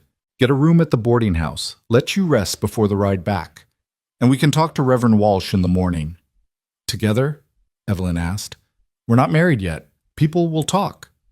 "People are already talking. I saw at least 3 curtains twitch while we were in the sheriff's office." He pulled her close, heedless of whoever might be watching. "Besides, I'm done caring what people think." "Are you?" Evelyn thought about the past 3 months of loneliness, of caring too much what the church ladies thought, of trying to be respectable and proper and acceptable. She thought about Cole bleeding in her barn, about facing down Decker's men, about choosing courage over caution. "I'm done," she agreed. They took a room at the boarding house. 2 rooms, actually, propriety be damned, but not completely abandoned. Mrs. Chen, who ran the establishment, gave them a knowing look but asked no questions. Over dinner in the boarding house dining room, they were joined by Sarah, who regaled them with stories about her late husband and the early days of her ranch. "Henry was the dreamer," she said fondly, her eyes distant with memory. "I was the practical one who kept us fed while he planned grand expansions. But we balanced each other out. That's what you need in a partnership, balance. Someone to dream and someone to make sure the dreaming doesn't bankrupt you." "Which one am I?" Cole asked with a smile. "You're both, I suspect," Sarah replied. "You're a dreamer who's practical enough to act on conscience even when it's dangerous. And Miss Carter here is practical but brave enough to take risks when it matters. You'll do well together." After dinner, Evelyn and Cole walked the quiet streets of Granite Creek, their breath misting in the cold air. The town was settling in for the night, lights appearing in windows, smoke rising from chimneys. "Are you scared?" Cole asked as they paused on the bridge that crossed Granite Creek itself, the waterway that gave the town its name, now frozen solid. "Terrified," Evelyn admitted. "I'm choosing to tie my life to someone I've known for 4 days. That's insane." "Completely insane," Cole agreed. "Want to back out?" "No." She turned to face him, taking both his hands. "No, because sometimes the heart knows things the head hasn't figured out yet. And my heart knows you, Cole Maddox. Knows you're good and brave and kind. Knows you're someone I can build a life with. So yes, I'm terrified, but I'm also sure." "I'm sure too," he said, pulling her close. "I've never been more sure of anything." They stood there on the bridge, holding each other under the vast Montana sky, and Evelyn felt something shift inside her, a letting go of fear, an opening up to possibility. Her father had told her once that the bravest thing a person could do was choose love despite all the reasons not to. At the time, she'd been 12 and he'd been talking about her mother, but now she understood what he meant. Morning brought Reverend Walsh, a kindly older man who'd known Evelyn since she was a child. They met him at the church, a small white building with a simple cross on top, and explained their situation. "I'll be honest with you," Walsh said, his weathered face thoughtful. "The congregation will have opinions. A woman alone taking in a strange man, then marrying him days later, it will cause talk." "Let them talk," Evelyn said firmly. "Reverend, you knew my father. You know he raised me to think for myself, to stand by my convictions. I'm standing by them now. Cole Maddox is a good man who saved a woman's life and nearly died for it. I love him, and I'm going to marry him. The only question is whether you'll perform the ceremony." Walsh studied them both for a long moment, then smiled. "Your father would be proud of you, Evelyn. And yes, I'll perform the ceremony." "When were you thinking?" "As soon as possible," Cole said. "We've got a homestead to run and not much time before spring planting. No point in delaying." "Next Sunday, then," Walsh decided.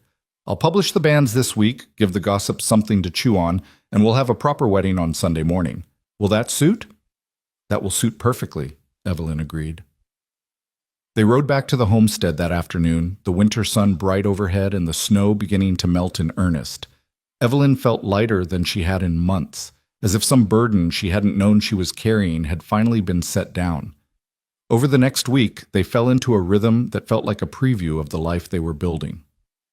Cole took over the heavier tasks around the homestead, repairing the barn roof that had been leaking, splitting enough wood to last until spring, fixing the fence that the winter winds had damaged. Evelyn tended the animals, managed the household, and began planning for spring planting. In the evenings, they would sit by the fire and talk. Cole told her about his childhood in Kansas, about the restlessness that had driven him west, about his dreams of someday having land of his own. Evelyn shared memories of her parents, stories about growing up on the homestead, her fears about failing to honor her father's legacy.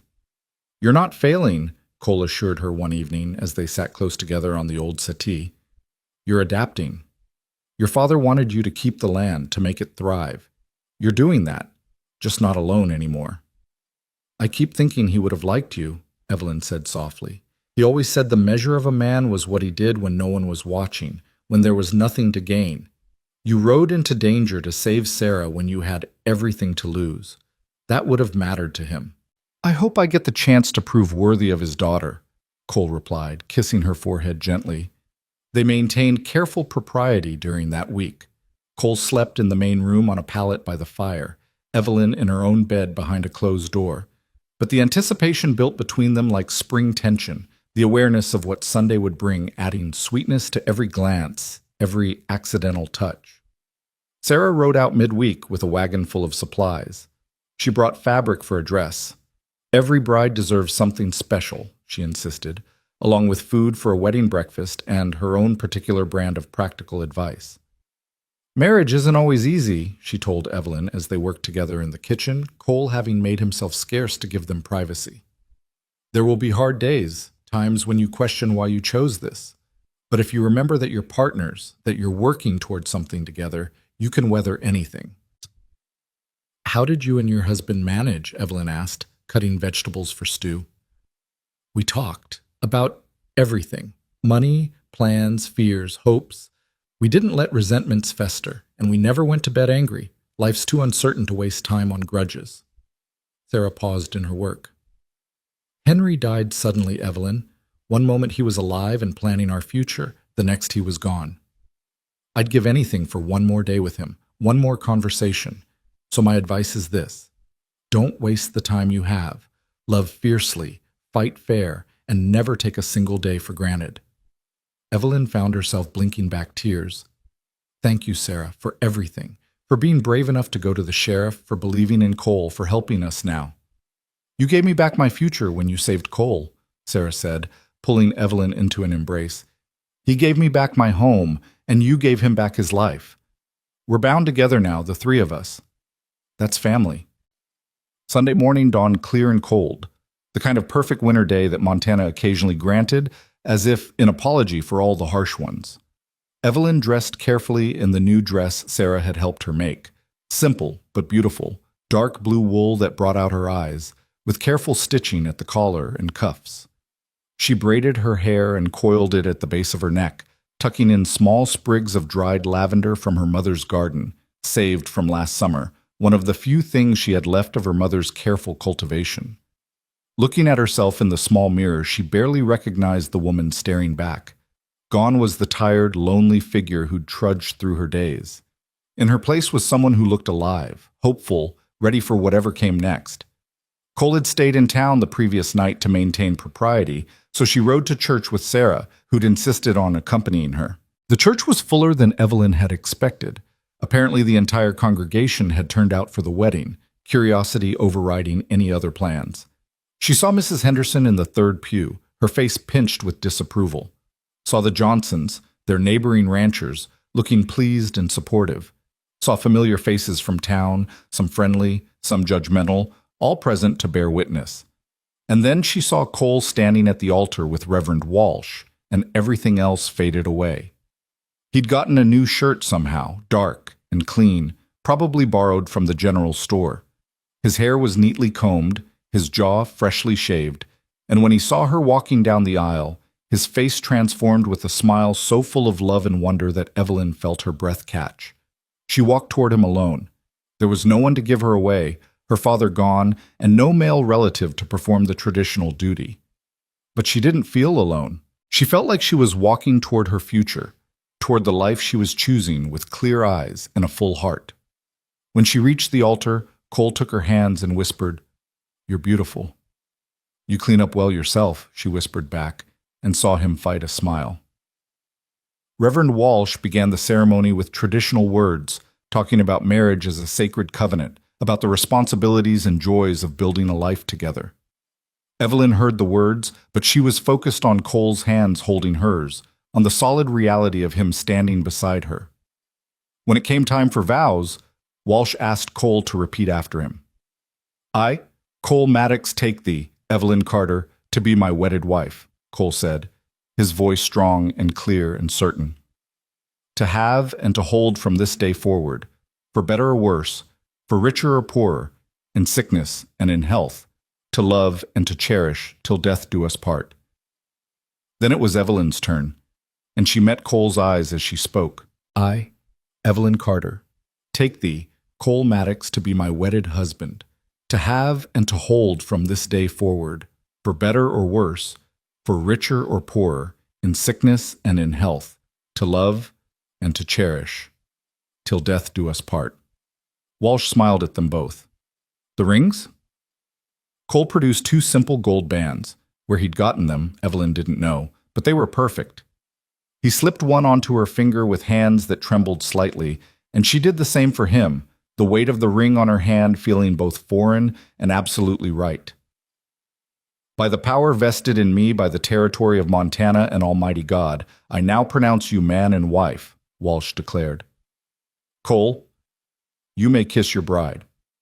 Cole cupped Evelyn's face in his hands and kissed her gently, reverently, a promise sealed before God and witnesses.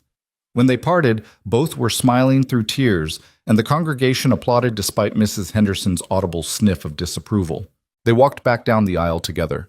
No longer two separate people, but something new. A partnership, a team, a family. Outside the church, Sarah was waiting with well wishes and tears of her own, along with several other townspeople who offered congratulations. Even Mrs. Henderson approached, though her smile was tight.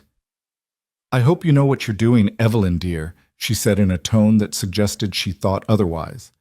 I do, Mrs. Henderson, Evelyn replied firmly. I know exactly what I'm doing.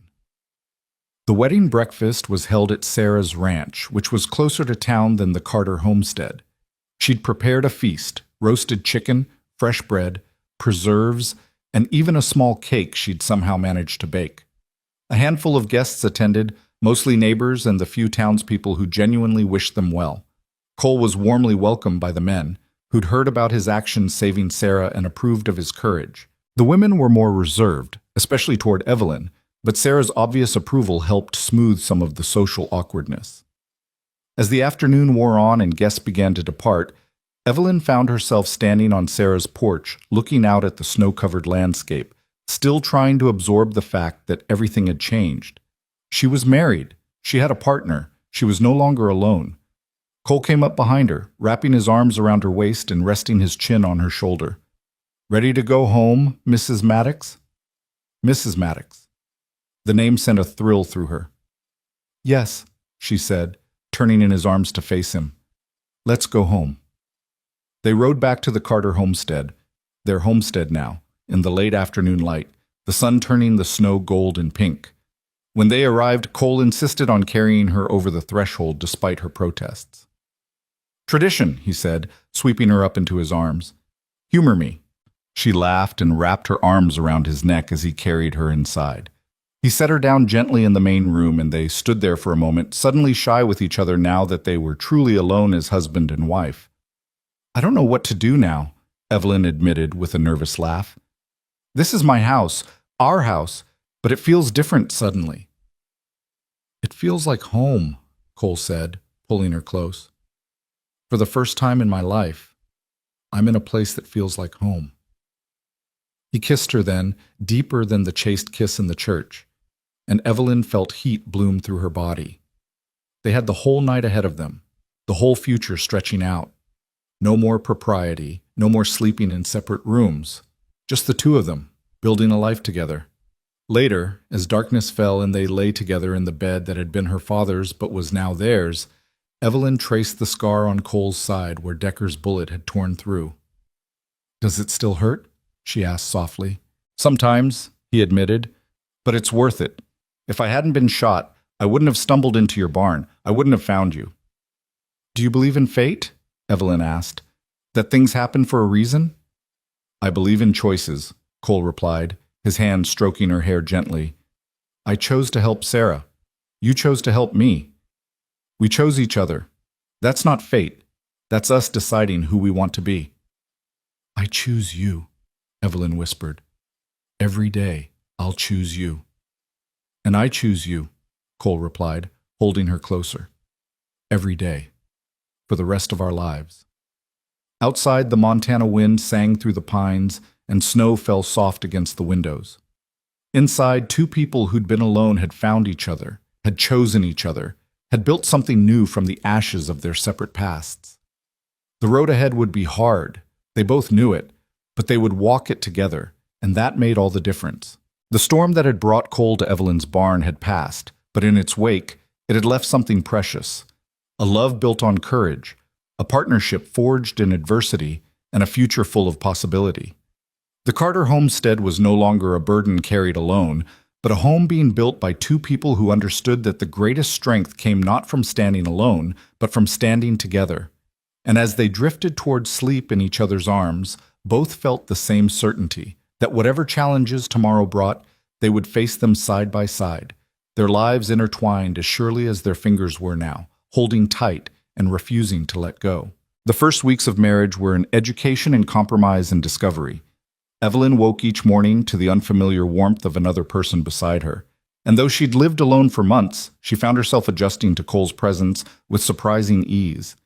He was an early riser like her, up before dawn to tend the animals, and they fell into a natural division of labor that played to both their strengths.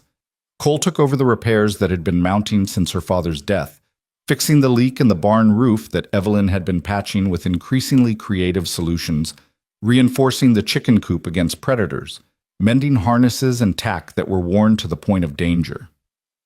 Evelyn managed the household and the animals, her practiced efficiency keeping them fed and warm through the tail end of winter. But it wasn't all easy. There were moments of friction, small collisions between two people learning to share space and decisions. Like the morning Cole rearranged the tools in the barn without asking, putting everything in what he considered a more logical order. "I can't find anything now," Evelyn said, frustration sharp in her voice as she searched for the wire cutters. "I had a system." "Your system had hammers mixed in with garden tools and ropes stored 3 different places," Cole replied, looking up from the saddle he was oiling. "This makes more sense." "It makes sense to you. To me, it's chaos. I knew where everything was." "Where it was made no sense, Evelyn. It made sense to me and my father. This is—" She stopped, hearing her voice rising, seeing Cole's jaw tighten. They were about to have their first real fight over tool storage, which was absurd. She took a breath, forcing herself to calm. "Can we compromise? You show me your new system, and if there are things I really need in specific places, we adjust?" Cole's shoulders relaxed. "That's fair. I should have asked before changing everything. I'm sorry." "I'm sorry too. For snapping, it's just, this is still my father's place in my head, and having things different feels like losing another piece of him." Cole set down the saddle and came to her, pulling her into an embrace. "We're not erasing him, Evelyn. We're building on what he created. There's a difference." She pressed her face into his chest, breathing in the familiar scent of him, leather and wood smoke, and something uniquely Cole. "I know. It's just hard sometimes." "Then we'll figure it out together. That's what we do now." They worked through the tool organization together that afternoon, Cole explaining his reasoning while Evelyn pointed out why certain things needed to be readily accessible from specific work areas. The final result satisfied neither of them completely, which Sarah later told them was the hallmark of good compromise. Sarah had become a frequent visitor, riding over every few days with supplies, advice, or just company. She and Evelyn had developed a fast friendship, and Cole clearly viewed her as something between a mentor and an aunt. On one particularly cold afternoon in late February, she arrived with news that changed everything. "The Double J goes to auction next week," she announced over coffee at Evelyn's kitchen table. "Banks finally settled all the claims against Jackson's estate. They're selling the land, the cattle, everything." "Who's expected to buy?" Cole asked, his interest clearly piqued despite his earlier assertions that they couldn't afford to expand. "A couple of ranchers from the next county over are the front runners. But I've been thinking." Sarah set down her cup and looked at them both seriously. "The Double J borders both our properties. If someone unfriendly buys it, we could end up with water access problems, grazing disputes, all manner of complications. Better the devil you know than the one you don't." "Sarah, we can't afford to buy the Double J," Evelyn said gently. "We're barely managing as is." "But what if we went in together? A partnership? We pool resources, bid on the property, and if we win, we split it 3 ways. My land connects to the southern portion, yours to the northeast. Between us, we could create one of the largest combined operations in the county." Cole leaned back, his expression thoughtful. "That's ambitious and risky. What if we can't make it profitable?" What if we can? Sarah countered. Evelyn, your father's land has good water and excellent summer grazing. Cole, you know cattle and operations from working the Double J. I've got capital and connections to markets. Together, we have everything we need to succeed. Evelyn felt the familiar flutter of fear and excitement that came with big decisions. This was so much larger than anything she'd imagined, so much more risk than the careful survival she'd been managing.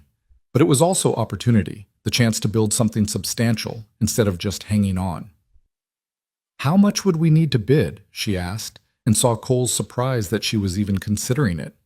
Sarah pulled out papers covered in calculations. I estimate we'd need at least $5,000 to be competitive. I can put up $3,000. If you two could manage $2,000 between your savings and what the bank might lend against your property, we'd have a fighting chance. That's everything we have, Cole said quietly. If we lose the bid, we'd be risking Evelyn's homestead for nothing. And if we don't bid, someone else gets the Double J, and we spend the rest of our lives dealing with whatever they decide to do with it, Evelyn replied. She looked at her husband, reading the caution in his eyes, understanding it. But she also saw the flicker of hope, the same hope she was feeling. Sarah's right. This is an opportunity. A risk, yes, but maybe one worth taking. This is your family land, Cole said. Your decision has to be the final one. I won't push you into risking what your father built. Evelyn thought about her father, about his willingness to take calculated risks, about how he'd always said that standing still was the same as moving backward. She thought about the promise she'd made to him, to keep the land and make it thrive. Sometimes thriving meant growing. We bid, she decided, but we're smart about it. We set a maximum and we don't go over it no matter what. We're not going to bankrupt ourselves on pride. Sarah smiled, clearly pleased. Then we have a week to get our finances in order and prepare. I'll talk to the bank about the partnership structure. Cole, you should ride over to the Double J and look at the cattle that are included in the sale. Assess their condition and value.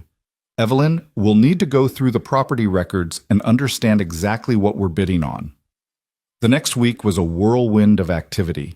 Cole spent 2 days at the Double J, going through the remaining cattle with a critical eye and talking to the few hands who'd stayed on, hoping the new owner would need help. He came back with detailed notes and a grudging respect for what Jackson had built, if not for the man himself. The cattle are good quality, he reported to Evelyn and Sarah as they sat around the kitchen table reviewing everything. Maybe 200 head, mostly Herefords. The grazing land is excellent in the summer, marginal in winter but manageable. The buildings need work but they're sound. If we get it for our target price, it's a solid investment. And if we go over our target price, Evelyn asked, then we're paying for potential rather than current value, which is risky but not insane. But Evelyn's right. We need a hard limit. They set their maximum at $5,500, agreeing that anything beyond that put too much pressure on their combined resources. Sarah would handle the actual bidding, as she had the most experience with such matters, and wouldn't let emotion drive the price up. The auction was held on a Friday morning at the county courthouse in Granite Creek. Evelyn dressed carefully, wanting to project confidence and success even though her stomach was churning with nerves. Cole wore his Sunday suit, looking uncomfortable but determined. They rode in together, meeting Sarah at the courthouse steps. The room where the auction was held was packed with ranchers, speculators, and curious townspeople. Evelyn recognized many faces: Mr. Johnson from the neighboring ranch, the Patterson brothers who ran cattle in the Southern Valley, several men she didn't know who had the look of serious buyers about them. The auctioneer was a fast-talking man from the territorial capital who clearly wanted to get through the proceedings quickly. He started the bidding at $3,000, and immediately hands went up around the room. The price climbed quickly: $4,000, $4,500, $5,000. Evelyn felt Cole's hand find hers under the table, grounding her. Sarah sat calm and composed, her paddle ready but not yet raised. At $5,200, several bidders dropped out. At $5,400, only 3 remained: Sarah, the Patterson brothers, and a man Evelyn didn't recognize in expensive Eastern clothes. $5,500, Sarah bid, her voice clear and firm. $56, the Easterner countered immediately. Sarah hesitated, and Evelyn's heart sank. They'd agreed. $5,500 was their limit. Going higher was foolish, irresponsible. But she also felt the opportunity slipping away, felt the future they'd imagined disappearing. 56, going once, the auctioneer called. Sarah looked back at Evelyn and Cole, a question in her eyes. This was the moment. Play it safe or take a leap? Evelyn thought about her father's voice, about his belief that fortune favored the bold. She thought about the life she wanted to build with Cole, about refusing to be small and scared. She nodded. 5,700, Sarah bid. The room went quiet. The Easterner studied Sarah, then Evelyn and Cole, calculating whether they had the resources to back up the bid. After a long moment, he shook his head and dropped his paddle. 5,700, going once, going twice, sold to Mrs. Sarah Lockwood and partners. The gavel came down, and just like that, they owned the Double J. The paperwork took hours. They signed documents until Evelyn's hand cramped, agreeing to terms and payment schedules and partnership structures that made her head spin. By the time they emerged from the courthouse, the winter sun was already sinking toward the horizon. "We did it," Sarah said, her voice slightly dazed. "We actually did it." "We went 200 over our limit," Cole said, but he was smiling. "We're either brilliant or insane." "Can it be both?" Evelyn asked, and found herself laughing with a mix of euphoria and terror. They'd just committed to debt that would take years to pay off, to work that would consume their lives, to a gamble that could either make or break them. Cole pulled her close, kissing her soundly right there on the courthouse steps. "We're going to make this work," he said with absolute certainty, "whatever it takes." The next months proved just how much work making it work required. They divided their time between the two properties, Cole spending long days at the Double J, organizing the cattle and operations while Evelyn managed their original homestead. Sarah coordinated between both, her business acumen proving invaluable as they negotiated with buyers, hired hands, and planned for spring.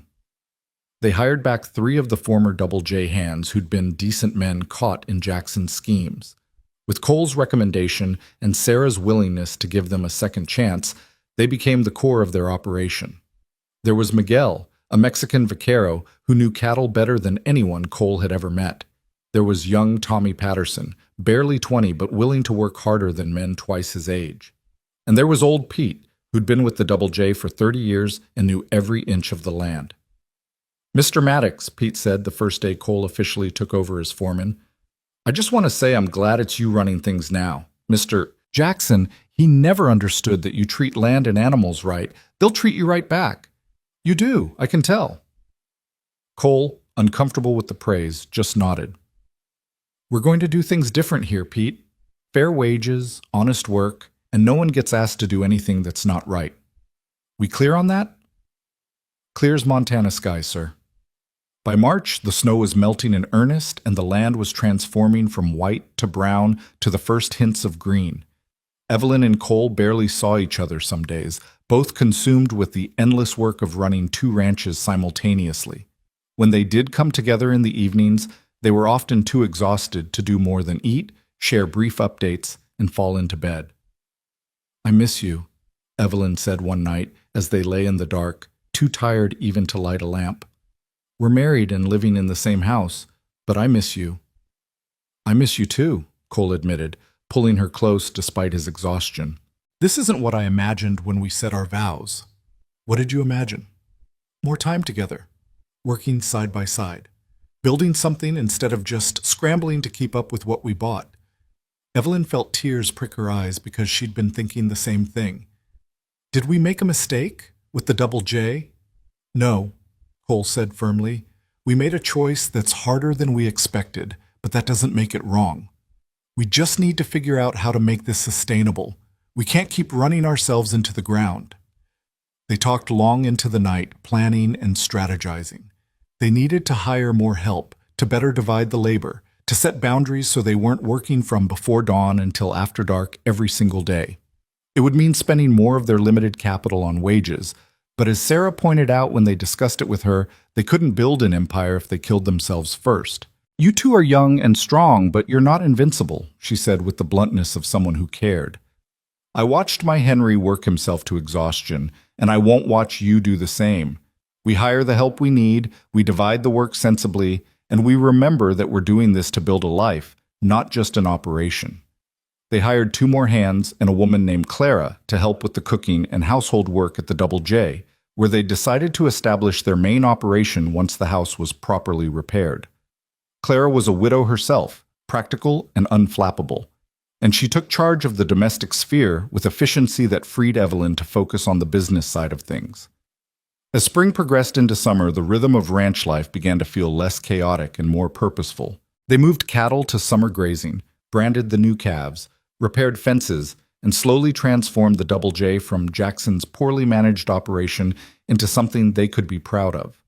Evelyn found herself taking on more of the business management, discovering she had a head for numbers and negotiations that surprised everyone, including herself. She worked with Sarah to establish contracts with Eastern buyers, getting better prices for their beef than Jackson ever had. She managed the books, tracked expenses, and made sure they were actually making money instead of just working hard. Cole thrived as foreman, his natural leadership and knowledge of cattle making him respected by the hands. He was fair but firm, quick to praise good work, and willing to get his hands dirty alongside the men. Under his management, the cattle grew healthier and more productive, and the land began to recover from years of overgrazing. But the best moments came when they could steal time together, riding out to check on distant pastures with just the 2 of them, sitting on the porch of the Double J house after everyone else had gone to bed, sharing meals and stories and laughter. One evening in late June, they rode up to a high pasture to check on a group of cows that were due to calve soon. The view from the ridge was spectacular. Miles of rolling grassland dotted with cattle, the mountains purple in the distance, the sky turning gold and pink as the sun set. "Look at this," Cole said, his arms sweeping across the vista. 6 months ago, I was a drifter with nothing to my name. Now I'm looking at land I own, we own, and cattle that are ours and a future I can actually see." Evelyn leaned against him, feeling his solid warmth. 6 months ago, I was alone in my father's house, wondering how I'd make it through another winter. Now I have a partner, a business, friends, a life that feels worth living. Do you regret it? Any of it? The risk? The work? The chaos? Not for a second, she said honestly. It's hard, but it's ours. We're building something real, Cole. Something that will last. He turned her to face him, his hands cupping her face with infinite gentleness. I love you, Evelyn Maddox. Every stubborn, courageous, brilliant part of you. I love you too, she whispered back, even when you rearrange my tools. He laughed and kissed her as the sun painted the sky in shades of fire, and the land around them hummed with life they'd helped create. In that moment, everything, the risk, the work, the fear, the exhaustion, all of it felt worthwhile. By August, they were finally seeing real profit. The cattle sale brought in enough to pay down significant debt and leave a cushion for winter preparations. They celebrated with a dinner at Sarah's ranch, just the 3 of them, toasting their success with wine Sarah had been saving for a special occasion. To partnerships, Sarah said, raising her glass, and to taking chances that pay off. To family, Evelyn added, because that's what they'd become. Not bound by blood, but by choice and shared struggle. To the future, Cole finished, and they all drank. As summer faded into autumn, Evelyn began to notice changes in herself. She was tired more easily, felt queasy in the mornings, found her emotions closer to the surface than usual. She dismissed it at first as exhaustion from the relentless pace they'd been keeping. But when she missed her monthly cycle for the second time, she knew. She told Cole on a September evening, after they'd finished checking the cattle in the south pasture. The aspens were turning gold, and the air had that crisp quality that spoke of coming winter. They sat on a fallen log, watching the herd graze peacefully, and Evelyn took his hand and placed it on her still flat stomach. There's going to be 3 of us come spring, she said softly. Cole went completely still, his hand motionless under hers. For a moment she worried about his reaction. They'd never discussed children, had been too caught up in survival and then in building the operation. But then he turned to her, and his face was transformed with wonder. A baby? His voice cracked slightly. We're going to have a baby? We're going to have a baby, she confirmed, and found herself laughing through sudden tears. Cole pulled her into his arms so tightly she gasped, then immediately loosened his grip. I'm sorry, I didn't mean to. Are you okay? Is the baby okay? Should you even be writing? God, Evelyn, you've been working so hard. Is that... I'm fine, she interrupted, laughing at his sudden panic.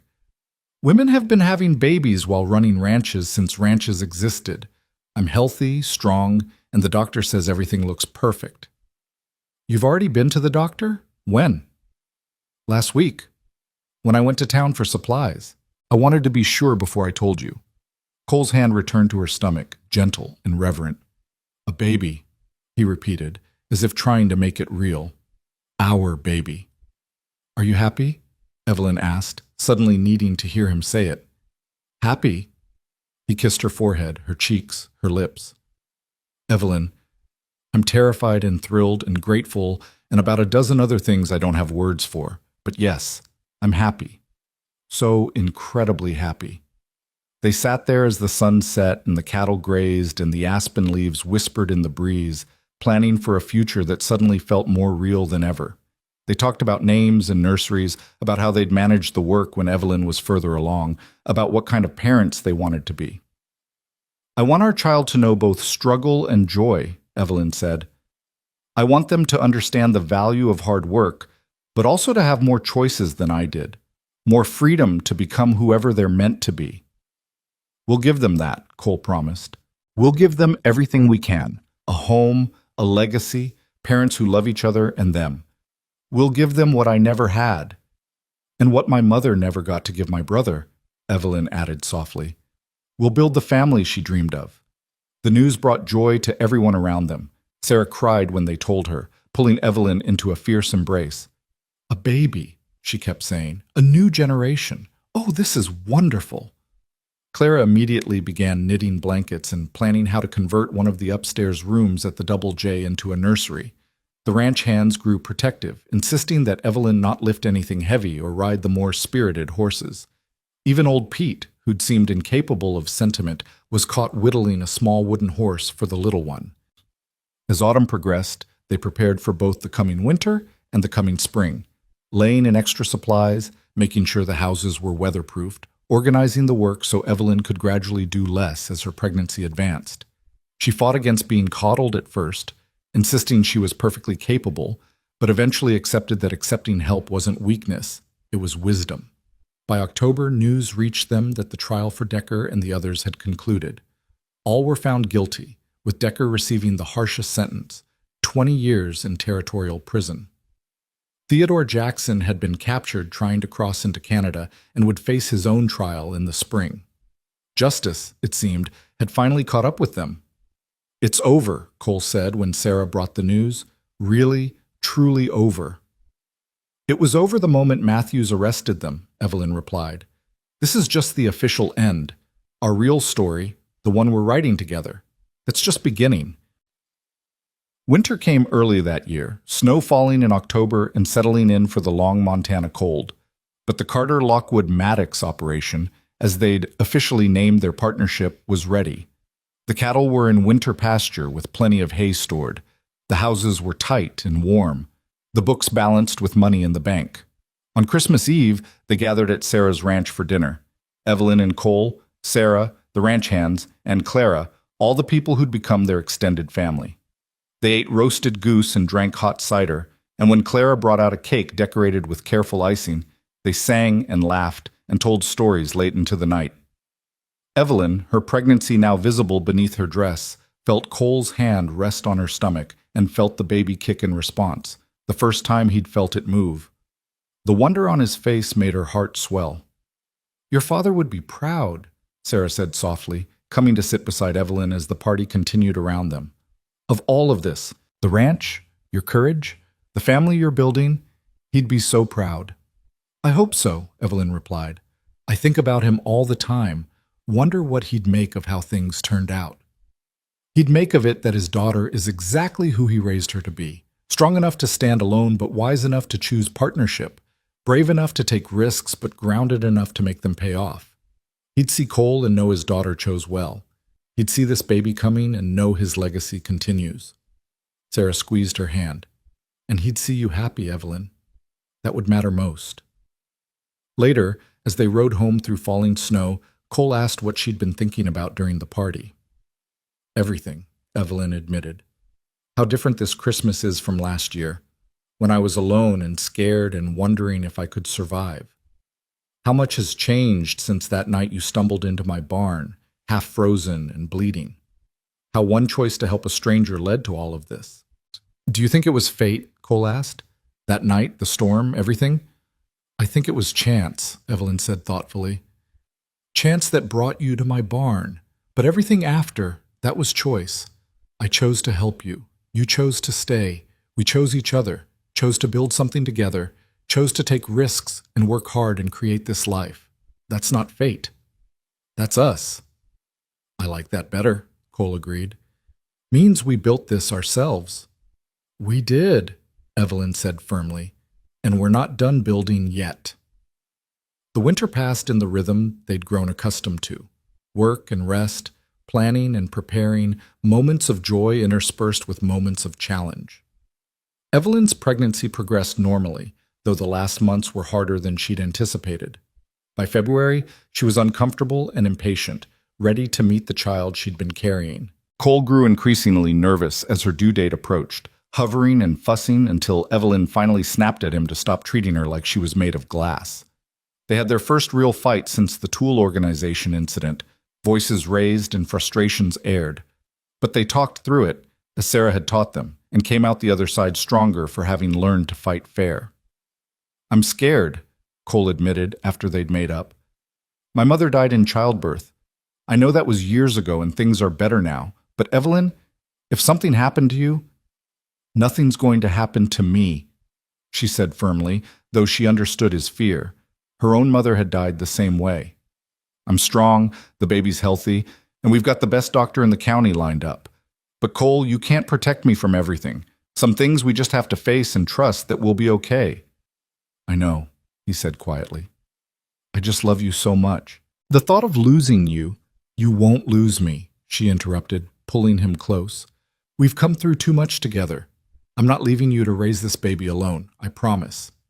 It was a promise she would keep, though not without struggle. When her labor started on a March morning with spring just beginning to touch the land, it was long and difficult. Claire and Sarah were with her, along with Dr. Morrison from town.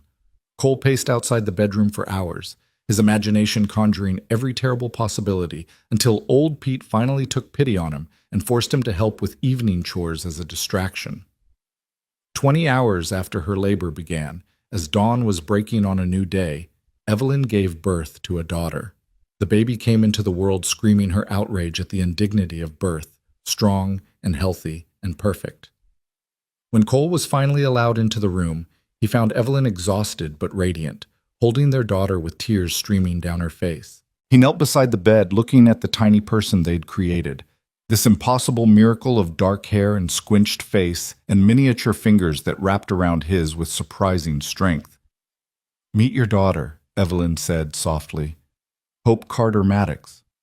Cole looked up at her questioningly. Hope? Because that's what you gave me, Evelyn explained, her voice thick with emotion.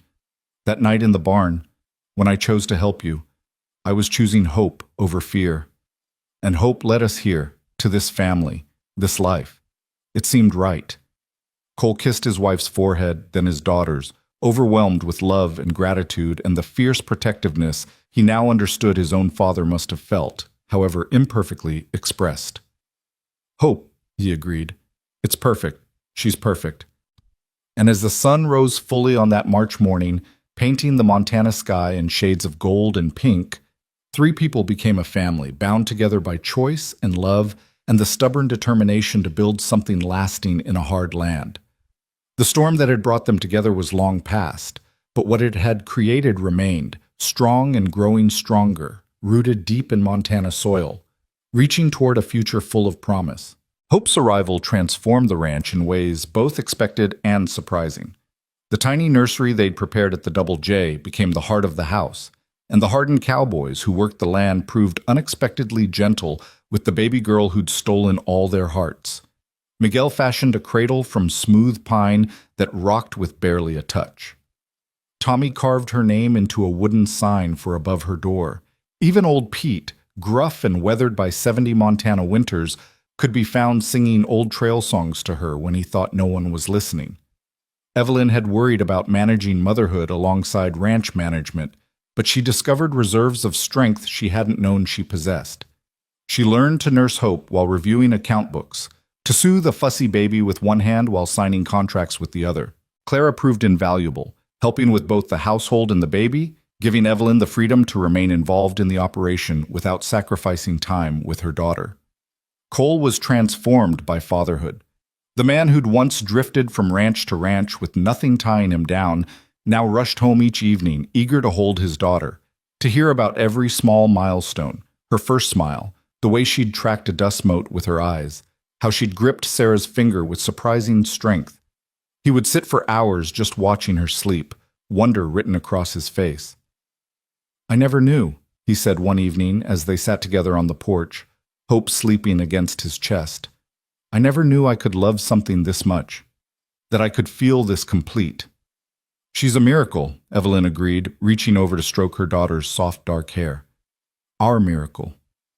As spring gave way to summer, the ranch thrived under their careful management. The calves born that season were strong and healthy, the pastures recovered beautifully from Jackson's years of overgrazing, and their reputation for quality cattle and fair dealing spread throughout the territory. Buyers began seeking them out rather than the reverse, willing to pay premium prices for the Carter Lockwood Maddox brand. Sarah continued to be their partner in every sense, but she'd also become something more, a grandmother to Hope in all but blood, a confidant and advisor, a bridge between their young ambition and the wisdom of experience. She spent more time at the Double J than her own ranch as the months passed, eventually admitting that the loneliness of her own homestead had become oppressive. "I'm rattling around in that house like a dried pea in a pod," she confessed one afternoon as she rocked Hope while Evelyn prepared dinner. "I never minded it when Henry was alive, but now every room echoes with his absence. I find myself riding over here just to hear voices, to feel like I'm part of something living and growing." "Then move in," Evelyn said impulsively. "We've got plenty of room in this big house, and God knows we could use your help with Hope when we're both busy. It would be good for all of us." Sarah looked up with such hope in her eyes that Evelyn knew the offer had been the right one. "You mean that? You wouldn't mind an old woman underfoot?" "You're not old, and you'd never be underfoot," Cole said from the doorway, having heard the conversation. "Sarah, your family. This ranch exists because of you. Your faith in us, your investment, your wisdom. Having you here full-time would be an honor." So Sarah moved into the Double J that July, bringing her most treasured possessions and finally letting go of the house where she'd lived with Henry. She took the large bedroom on the first floor, the one with windows facing east toward the sunrise, and set about making it her own while still maintaining the ranch's careful order. The house felt more complete with 3 generations under one roof. Sarah would sit with Hope while Evelyn and Cole worked, singing old songs and telling stories about Henry and the early days of their ranch. She taught Evelyn recipes that had been passed down through her family, helped plan for the coming winter, and provided perspective when the challenges of running such a large operation threatened to overwhelm them. By autumn, Hope was 6 months old, sitting up on her own and showing clear preferences for people and activities. She adored Miguel, who would carry her around the barn showing her the horses and speaking to her in soft Spanish. She was fascinated by the cattle, her eyes going wide at the sight of the massive animals. And she was absolutely devoted to her parents, her face lighting up whenever Cole came home and settling most peacefully in Evelyn's arms. One September evening, after Hope had been put to bed and Sarah had retired to her room, Evelyn and Cole sat on the porch, watching the sunset paint the sky in brilliant colors. The air was crisp with the promise of coming cold, and the land stretched out before them, thousands of acres of success they'd built from desperation and determination. "Do you remember what you said to me that first morning?" Cole asked, his arm around Evelyn's shoulders. "When Decker came with his men, and you faced them down with nothing but a rifle and pure courage?" "I said a lot of things that morning," Evelyn replied. "Most of them probably foolish. You told him that unless he had papers from the sheriff, he could turn around and leave. You stood there on this porch, well, the other porch, but still, and you refused to be intimidated. That's when I knew." "Knew what?" "That you were extraordinary. that I was falling in love with you, that if I survived all of this, I wanted to spend my life watching you face down the world with that same fierce courage. Evelyn turned to look at him, seeing the man he'd become over these months. No longer the wounded fugitive in her barn, but someone grounded and purposeful, a husband and father and partner in every sense. And has it been what you imagined, this life we've built? It's been better, Cole said honestly. Harder, but better. More real. Evelyn, every morning I wake up and for a second I can't believe this is my life, that I have you and hope and this land and work that matters, that I'm not just drifting anymore but building something that will outlast me. We're building it together, she corrected gently. That's what makes it matter. They sat in comfortable silence until Cole spoke again, his tone shifting to something more serious. I got a letter today. Letter from the territorial prison warden. Evelyn felt her stomach tighten. About Decker? He's up for early release consideration. Good behavior, overcrowding, some legal maneuvering his lawyer managed. They're asking if we want to submit statements about his potential parole. The name Decker still carried weight, still brought back memories of those terrifying nights when armed men had threatened everything they were trying to build. But those memories felt distant now, like events that had happened to different people in another life.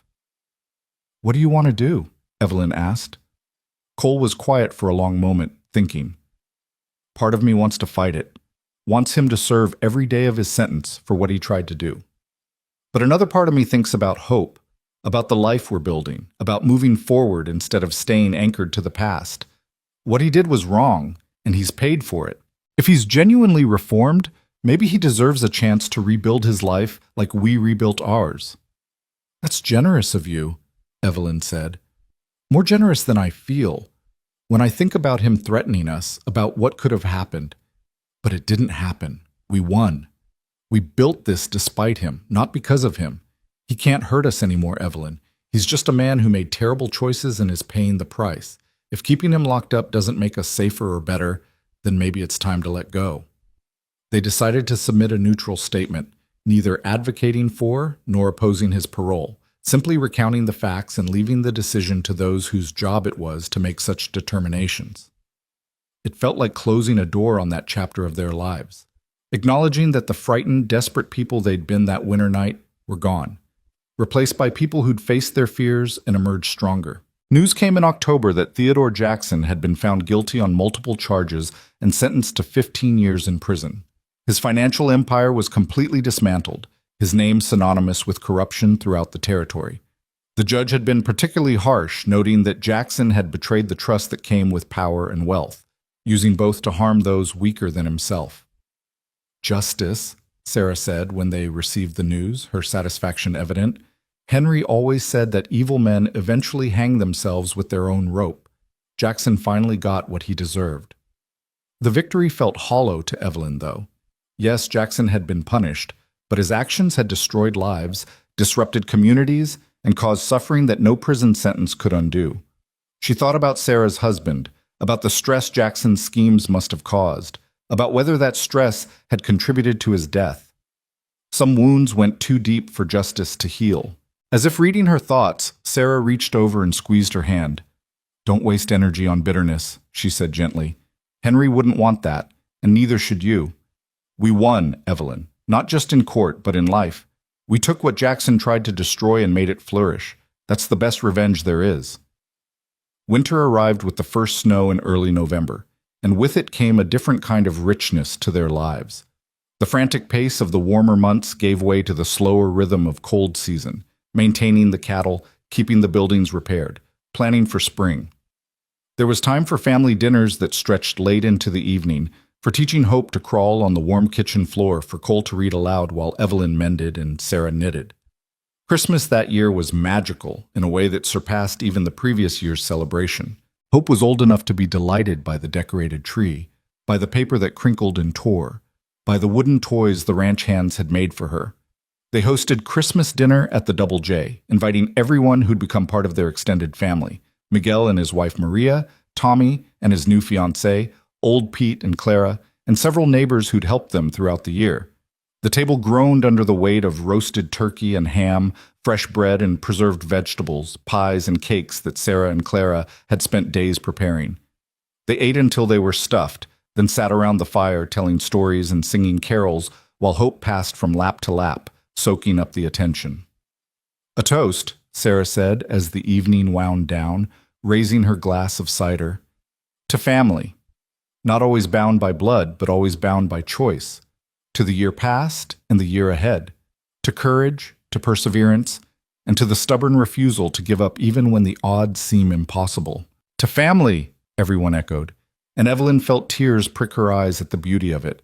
All these people gathered in warmth and love, connected by the choices they'd made to stand together.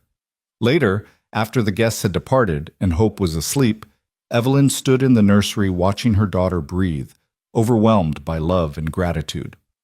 Cole came up behind her, wrapping his arms around her waist and resting his chin on her shoulder. "What are you thinking?" he asked softly. "That a year ago I was so scared," Evelyn admitted. "Scared of failing, of being alone, of not being enough. And now look at us. Look at what we've built. Sometimes it feels like a dream I'm afraid to wake up from." "It's not a dream," Cole assured her. "It's real. We made it real. Every hard decision, every risk, every moment of doubt, they all led here, to this life, to this family. And Evelyn, we're just getting started." Spring returned with its usual dramatic transformation, the land exploding from white to brown to vibrant green almost overnight. Hope took her first steps in April, toddling between Cole and Evelyn with determined concentration before collapsing in giggles into her father's arms. She was talking, too, simple words that grew more complex each day, her personality emerging bright and bold and utterly her own. The ranch continued to prosper.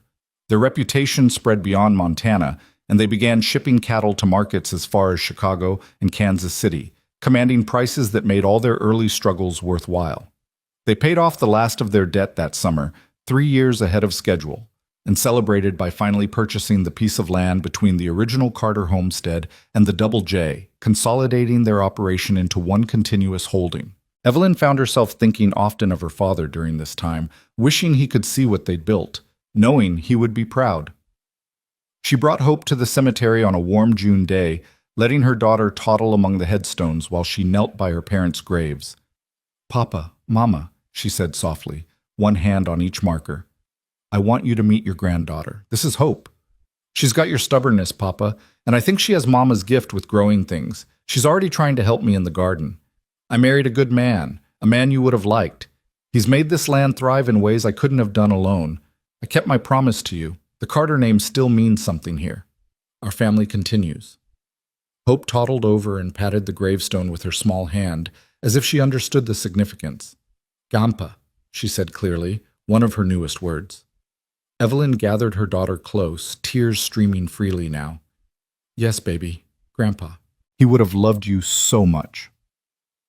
That summer they received an unexpected visitor, a lawyer from the territorial capital with news about Jackson's assets.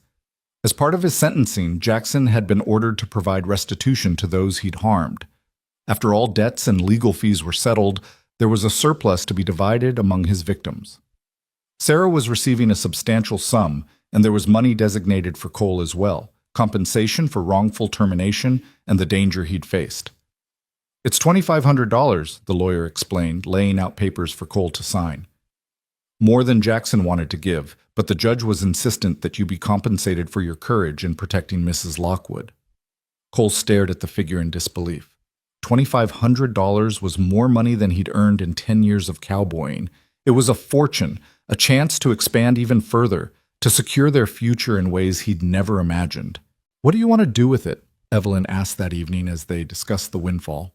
"We could add to the herd, improve the buildings, save it against bad years." "I want to invest it in people," Cole said slowly, an idea clearly forming. "We've been successful because people took chances on us. You, Sarah, the hands who stayed loyal, the neighbors who helped. What if we started a fund to help other ranchers who are struggling? Young families trying to start out, widows trying to hold on, people who just need a helping hand to get through." Evelyn felt her heart swell with love for this man who'd stumbled into her barn with nothing and now wanted to give everything away. The Maddox Fund? She suggested. The Carter Maddox Fund, he corrected. Your father started all this with his land and his legacy. Let's honor that. They established the fund that autumn, working with the bank in Granite Creek to create a loan program for struggling ranchers.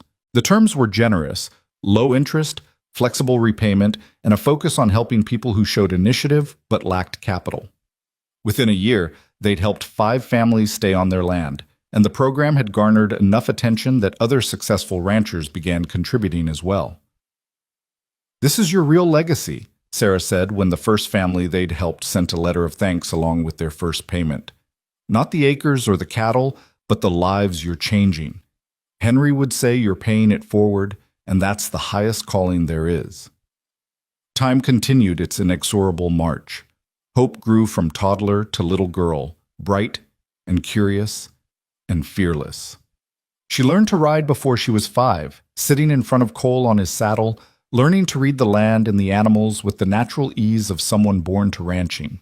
She also learned numbers and letters from Evelyn and Sarah, showing an aptitude for learning that suggested she'd have every choice her mother had lacked. On Hope's 5th birthday, they threw a party that brought together the entire community. Ranchers from 3 counties, townspeople from Granite Creek, all the hands and their families. There was food and music, games and laughter, and Hope presided over it all with the unselfconscious joy of a child who'd been raised in love and security. Miguel's wife Maria pulled Evelyn aside during the festivities. "You know what people say about you and Mr. Cole?" she asked in her accented English. "I'm afraid to know," Evelyn replied with a laugh. "They say you're proof that good things come to good people, that your ranch prospers because it's built on kindness and courage, not greed and cruelty. My Miguel, he tells everyone that working for you restored his faith in people after what Mr. Jackson did." Maria's eyes were bright with emotion. "Thank you for giving us a home here, Mrs. Maddox, for treating us like family." "You are family," Evelyn said firmly, embracing the other woman.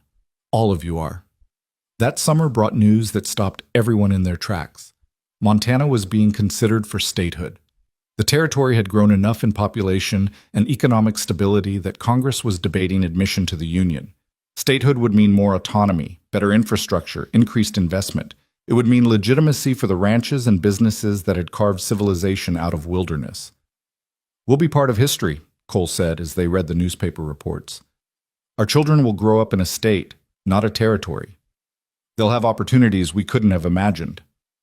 The thought of children, plural, made Evelyn smile, because she was carrying another secret, another baby due in the winter, a sibling for Hope.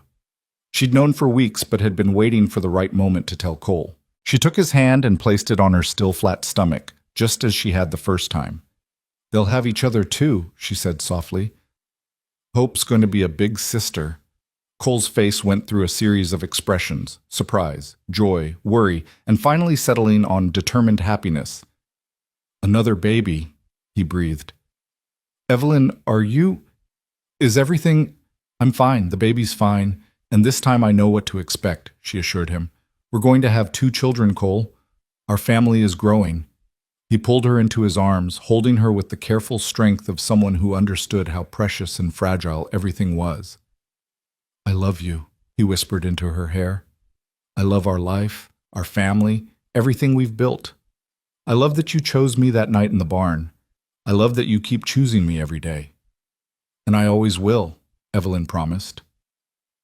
Their son was born on a February morning when the world was white with fresh snow and the air was sharp enough to hurt.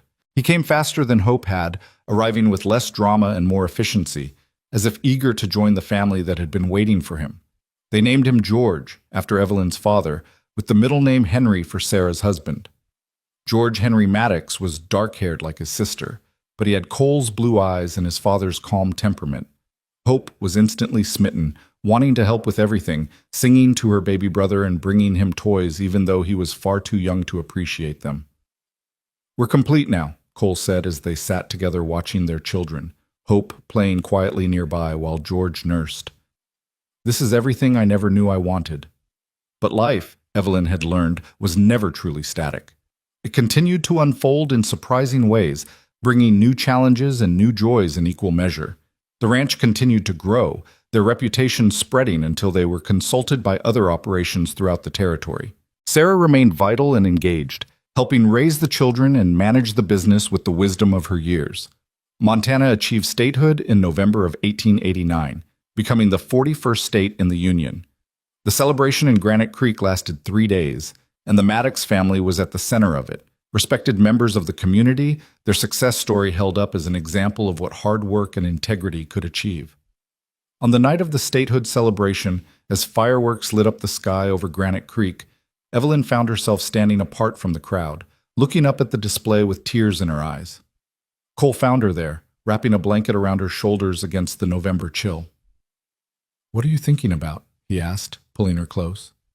"That night," she said simply, and he knew immediately which night she meant. "The storm, finding you in the barn, making the choice to help you. If I'd turned you away, if I'd been too afraid or too cautious, none of this would exist. Not our marriage, not our children, not the life we've built." "You were brave when being brave meant risking everything," Cole said. "That's who you are, Evelyn. That's who you've always been." "I was terrified," she admitted. "Every moment I was terrified. But I did it anyway." "That's what courage is. Being scared and doing the right thing regardless." He turned her to face him, his hands cupping her face in the darkness. "You saved my life that night. But more than that, you gave me a life worth living. Everything I am, everything we've built, it started because you said, 'Who'd I tell?' and pulled a stranger in from the cold."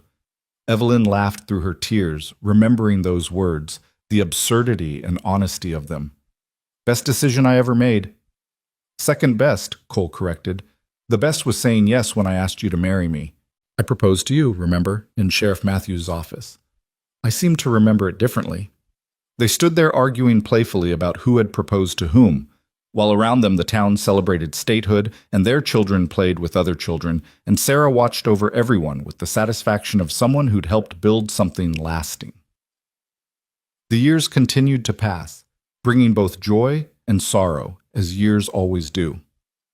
Old Pete passed away peacefully in his sleep at 75, having lived long enough to see the ranch he'd helped build become one of the most successful in the state. They buried him on a hill overlooking the pastures he'd loved, and every hand on the ranch attended the funeral. Miguel eventually bought his own small spread with money saved from years of fair wages, though he continued to work closely with the Maddox operation. Tommy married his sweetheart and had 5 children, raising them on land purchased through the Carter Maddox Fund. Sarah lived to see both Hope and George grown, lived to see Hope become a teacher who brought education to rural communities, lived to see George take over management of the ranch with the same dedication his parents had shown. She died in her sleep at 78, peaceful and content, surrounded by the family she'd chosen and who'd chosen her back. They buried her next to Henry on her old ranch, the land she'd fought so hard to keep. The funeral drew people from throughout the state, ranchers she'd helped, families who'd benefited from the fund, young people she'd mentored. It was a testament to a life well lived, to the ripples one person's courage could create. As Evelyn stood by the grave, now 45 years old, with threads of silver in her dark hair, she thought about the interconnection of lives, about how Sarah's desperate ride through a blizzard had set everything in motion. If Sarah hadn't reached the sheriff, if she'd been caught or turned back, Cole would have died wanted, and Evelyn would have remained alone. Every life they'd touched, every person they'd helped, every choice they'd made, it all traced back to that night and Sarah's courage. Hope, now 21 and recently engaged, came to stand beside her mother. "Tell me the story again," she said softly, "about how you and Papa met." Evelyn smiled because this story had been told countless times, had become family legend, but she never tired of telling it. "It was the coldest night of the worst winter I'd ever seen," she began, and Hope leaned against her shoulder, listening to the familiar tale as if hearing it for the first time. That evening, back at the Double J with the whole family gathered, Cole asked Evelyn to come outside with him. They walked to the barn, not the original Carter homestead barn where they'd met, but the large, well-maintained structure that housed their operation now. But in spirit it was the same, and Cole led her to the back corner where feed was stored. "This is where you found me," he said.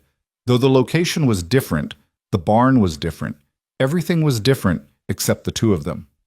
26 years ago, you found a half-frozen cowboy in your barn and changed both our lives. We changed each other's lives, Evelyn corrected.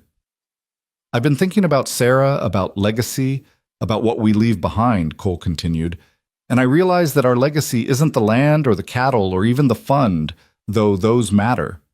Our legacy is the story, the proof that one choice made in courage can change everything, that helping a stranger can lead to love, that taking risks can lead to reward, that refusing to be afraid can lead to a life beyond imagining.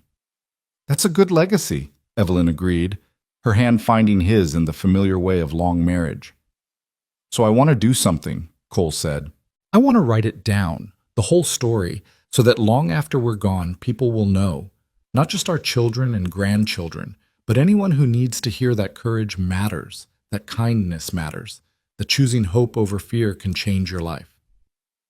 The story of the cowboy in the barn, Evelyn said with a smile. The story of the woman brave enough to bring him inside, Cole corrected. Will you help me write it, make sure I get it right? So they began that winter, sitting together on cold evenings, reconstructing the story from memory and emotion. They wrote about the storm, about desperation and fear, about choices made when everything hung in the balance. They wrote about facing down dangerous men, about building a partnership, about learning to love and be loved. They wrote about Sarah's courage and sacrifice, about the hands who'd become family, about a community that had welcomed them despite their unconventional beginning. They wrote it for Hope and George, for their future grandchildren, for anyone who might need to hear that impossible situations could have happy endings if you were brave enough to reach for them. On a spring morning when Evelyn was 52 and Cole was 58, they finished the manuscript. Their hands were more weathered now, marked by decades of ranch work, but they still fit together perfectly as they signed their names at the bottom of the final page. Do you regret any of it? Cole asked, echoing a question from years earlier. The risk? The work? The hard times? Not for a second, Evelyn replied, the same answer she'd given then, still true now. Every moment, every choice, every struggle, they all led here. To this life, this family, this legacy. How could I regret any of it? That summer, Hope married a lawyer from Helena in a ceremony that brought together everyone they'd helped over the years. George, now 23, had brought home a young woman named Emma, who was clearly the love of his life. The ranch was thriving under his management, incorporating new techniques while honoring the traditional values his parents had instilled. As Evelyn watched her children and their partners dance at Hope's wedding, Cole's arm around her waist, she felt the completeness of it. The story that had begun in fear and desperation had grown into joy and abundance. Not perfect joy, not life without challenges, but something real and earned and deeply satisfying. We did it, she said to Cole as the party swirled around them. We built something lasting. We're still building it, he replied. Every day we're still building. The seasons continued their eternal cycle, and with them came the natural progression of life. Grandchildren arrived, Hope had 3, George had 4, and the ranch adapted to include another generation. The big house at the Double J rang with children's laughter once more, and Evelyn found unexpected joy in being grandmother, in teaching her grandchildren the same skills her father had taught her, in watching them grow wild and free on the land their family had fought to keep. On the 20th anniversary of Sarah's death, they established a scholarship in her name for young people from rural Montana who wanted to pursue education. The first recipient was a girl from a homesteading family, bright and ambitious but lacking resources. When she came to thank them, tears in her eyes, Evelyn saw herself at that age, full of potential but constrained by circumstances. You're giving me a chance, the girl said. No one's ever given me a chance before. Someone gave us a chance once, Evelyn replied. We're just paying it forward. As Cole and Evelyn moved into their 60s, they gradually stepped back from daily ranch management, turning over more responsibility to George while remaining available for guidance and wisdom. They spent more time traveling, visiting Hope and Helena, exploring parts of Montana they'd never seen, occasionally venturing beyond the state to see more of the country they'd helped tame. But they always came back to the ranch, to the land that had demanded so much and given so much in return. They would sit on the porch of the Double J house on summer evenings, watching the sunset paint the sky while cattle grazed peacefully and grandchildren played in the yard, and feel the deep contentment of people who'd lived fully and well. If you could go back, Cole asked one such evening, his hand in hers as it had been for 40 years, to that night in the barn, knowing everything that would come after, the struggles, the risks, the work, would you still help me? Evelyn didn't hesitate. Every time. 1,000 times over. Because yes, there were struggles, but there was also love and family and a life richer than anything I imagined alone in my father's house. You didn't just give me partnership, Cole. You gave me purpose, adventure, joy. You gave me everything. You gave me a home, Cole replied simply. A place to belong, a reason to be better than I was. Everything I am because you said, "Who'd I tell?" and refused to let fear win. They sat in comfortable silence as the light faded. Two people who'd started as strangers and become something inseparable, their lives so intertwined that neither could imagine existence without the other. Cole died peacefully at 78, in his sleep beside Evelyn, his hand still holding hers. He simply didn't wake up one autumn morning, passing from sleep to death so gently that Evelyn didn't realize he was gone until she turned to kiss him good morning and felt the stillness of his chest. The funeral was attended by hundreds, family, friends, hands, people they'd helped, people who'd heard their story and been inspired by it. George gave the eulogy, his voice breaking as he talked about his father's courage, his kindness, his unwavering love for his family, and the land they'd built together. They buried him on a hill overlooking the ranch, beside a plot reserved for Evelyn. The marker read, Cole Maddox, beloved husband, father, and friend. He chose courage. Evelyn lived another 5 years without him, years she filled with her children and grandchildren and great-grandchildren who were just beginning to arrive. She remained sharp and engaged until the end, still consulting on ranch decisions, still mentoring young ranchers, still telling the story of the storm and the cowboy and the choice that had changed everything. On her 80th birthday, surrounded by 4 generations of family, someone asked her what advice she'd give to young people just starting out. Be brave, she said without hesitation. Not fearless. Fear is natural and often wise, but brave enough to act despite fear. Brave enough to help strangers, brave enough to take risks for what matters, brave enough to build instead of just survive. She paused, looking around at all the faces, her children, their children's children, all of them existing because one winter night she'd chosen courage over caution. And choose good partners, not just in marriage, though that too, but in business, in friendship, in life. Choose people who share your values, who'll stand beside you when things are hard, who'll celebrate with you when things are good. Nothing worth building can be built alone. Evelyn died on a spring morning, much like the one when Hope had been born, when the world was transforming from brown to green and the air smelled of new beginnings. She went peacefully, surrounded by family, her hand held by Hope as she'd once held her mother's hand so many years ago. They buried her beside Cole on the hill, and the marker read, Evelyn Carter Maddox, beloved wife, mother, and pioneer. She chose love. At the funeral, George stood to speak about his parents, but Hope stopped him. Let me tell the story, she said. The real story, the one they wrote together. So Hope stood before the assembled crowd and told the tale that had become legend in their family, about a blizzard and a barn, about a wounded cowboy and a courageous woman, about choices made in desperation that led to love and legacy. She told it the way her parents had written it, with honesty and emotion. And when she finished, there wasn't a dry eye in the crowd. That's who they were, Hope concluded. People who chose courage, who chose each other, who chose to build something lasting even when it would have been easier to quit. Everything we have, this ranch, this family, this community, exists because one winter night, my mother found a stranger in her barn and said, "Who'd I tell?" and brought him inside. Because my father chose to protect someone weak even when it endangered him. Because they both chose love over fear, partnership over isolation, hope over despair. She paused, looking out at the crowd, at the land her parents had loved, at the legacy they'd built. And that's the story I'll tell my children, and they'll tell theirs, and on until the end of time. Because some stories deserve to be remembered. Some love deserves to be celebrated. Some courage deserves to be honored. Hope smiled through her tears. Thank you, Mama. Thank you, Papa, for everything, for the story, for the love, for the life you built that allowed us all to flourish. Your legacy lives on in every person here, in every acre of this land, in every life you touched. You rest now, together, as you were always meant to be. We've got it from here. And they did. The ranch continued under George's management and eventually his children's. The Carter Maddox Fund grew to help hundreds of families throughout Montana. Hope's teaching legacy spread education throughout rural communities.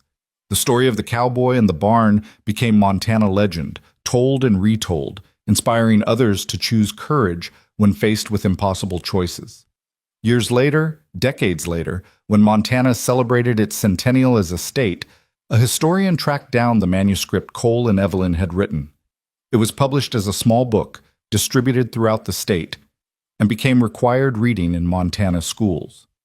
The story of how one woman's courage in the face of fear had built an empire of love and legacy resonated across generations, inspiring countless people to face their own storms with the same determination. And on the hill where Cole and Evelyn rested side by side, wildflowers grew thick each spring, purple lupine and yellow balsam root and red Indian paintbrush, painting the earth in colors as vivid as the sunset that first evening when they had admitted their love for each other. The cattle still grazed in the valley below, the land still stretched out vast and beautiful, and the ranch that had been built on courage and hope and stubborn determination continued to thrive generation after generation. Some stories end, but the best ones, the ones built on truth and courage and love that refuse to surrender to fear, those stories never really end. They transform, evolve, continue in the lives they touch and the legacy they leave. And on cold Montana nights, when the wind howls like it did that winter so long ago, locals swear you can sometimes see two figures standing on the porch of the old Double J house, holding hands and watching the sunset, still building their life together even in memory, still proving that the bravest thing a person can do is choose hope when despair seems easier, choose love when isolation feels safer, choose to help a stranger even when the world says to turn away. Because that's what Evelyn Carter and Cole Maddox did, one frozen winter night in a barn, and it changed everything.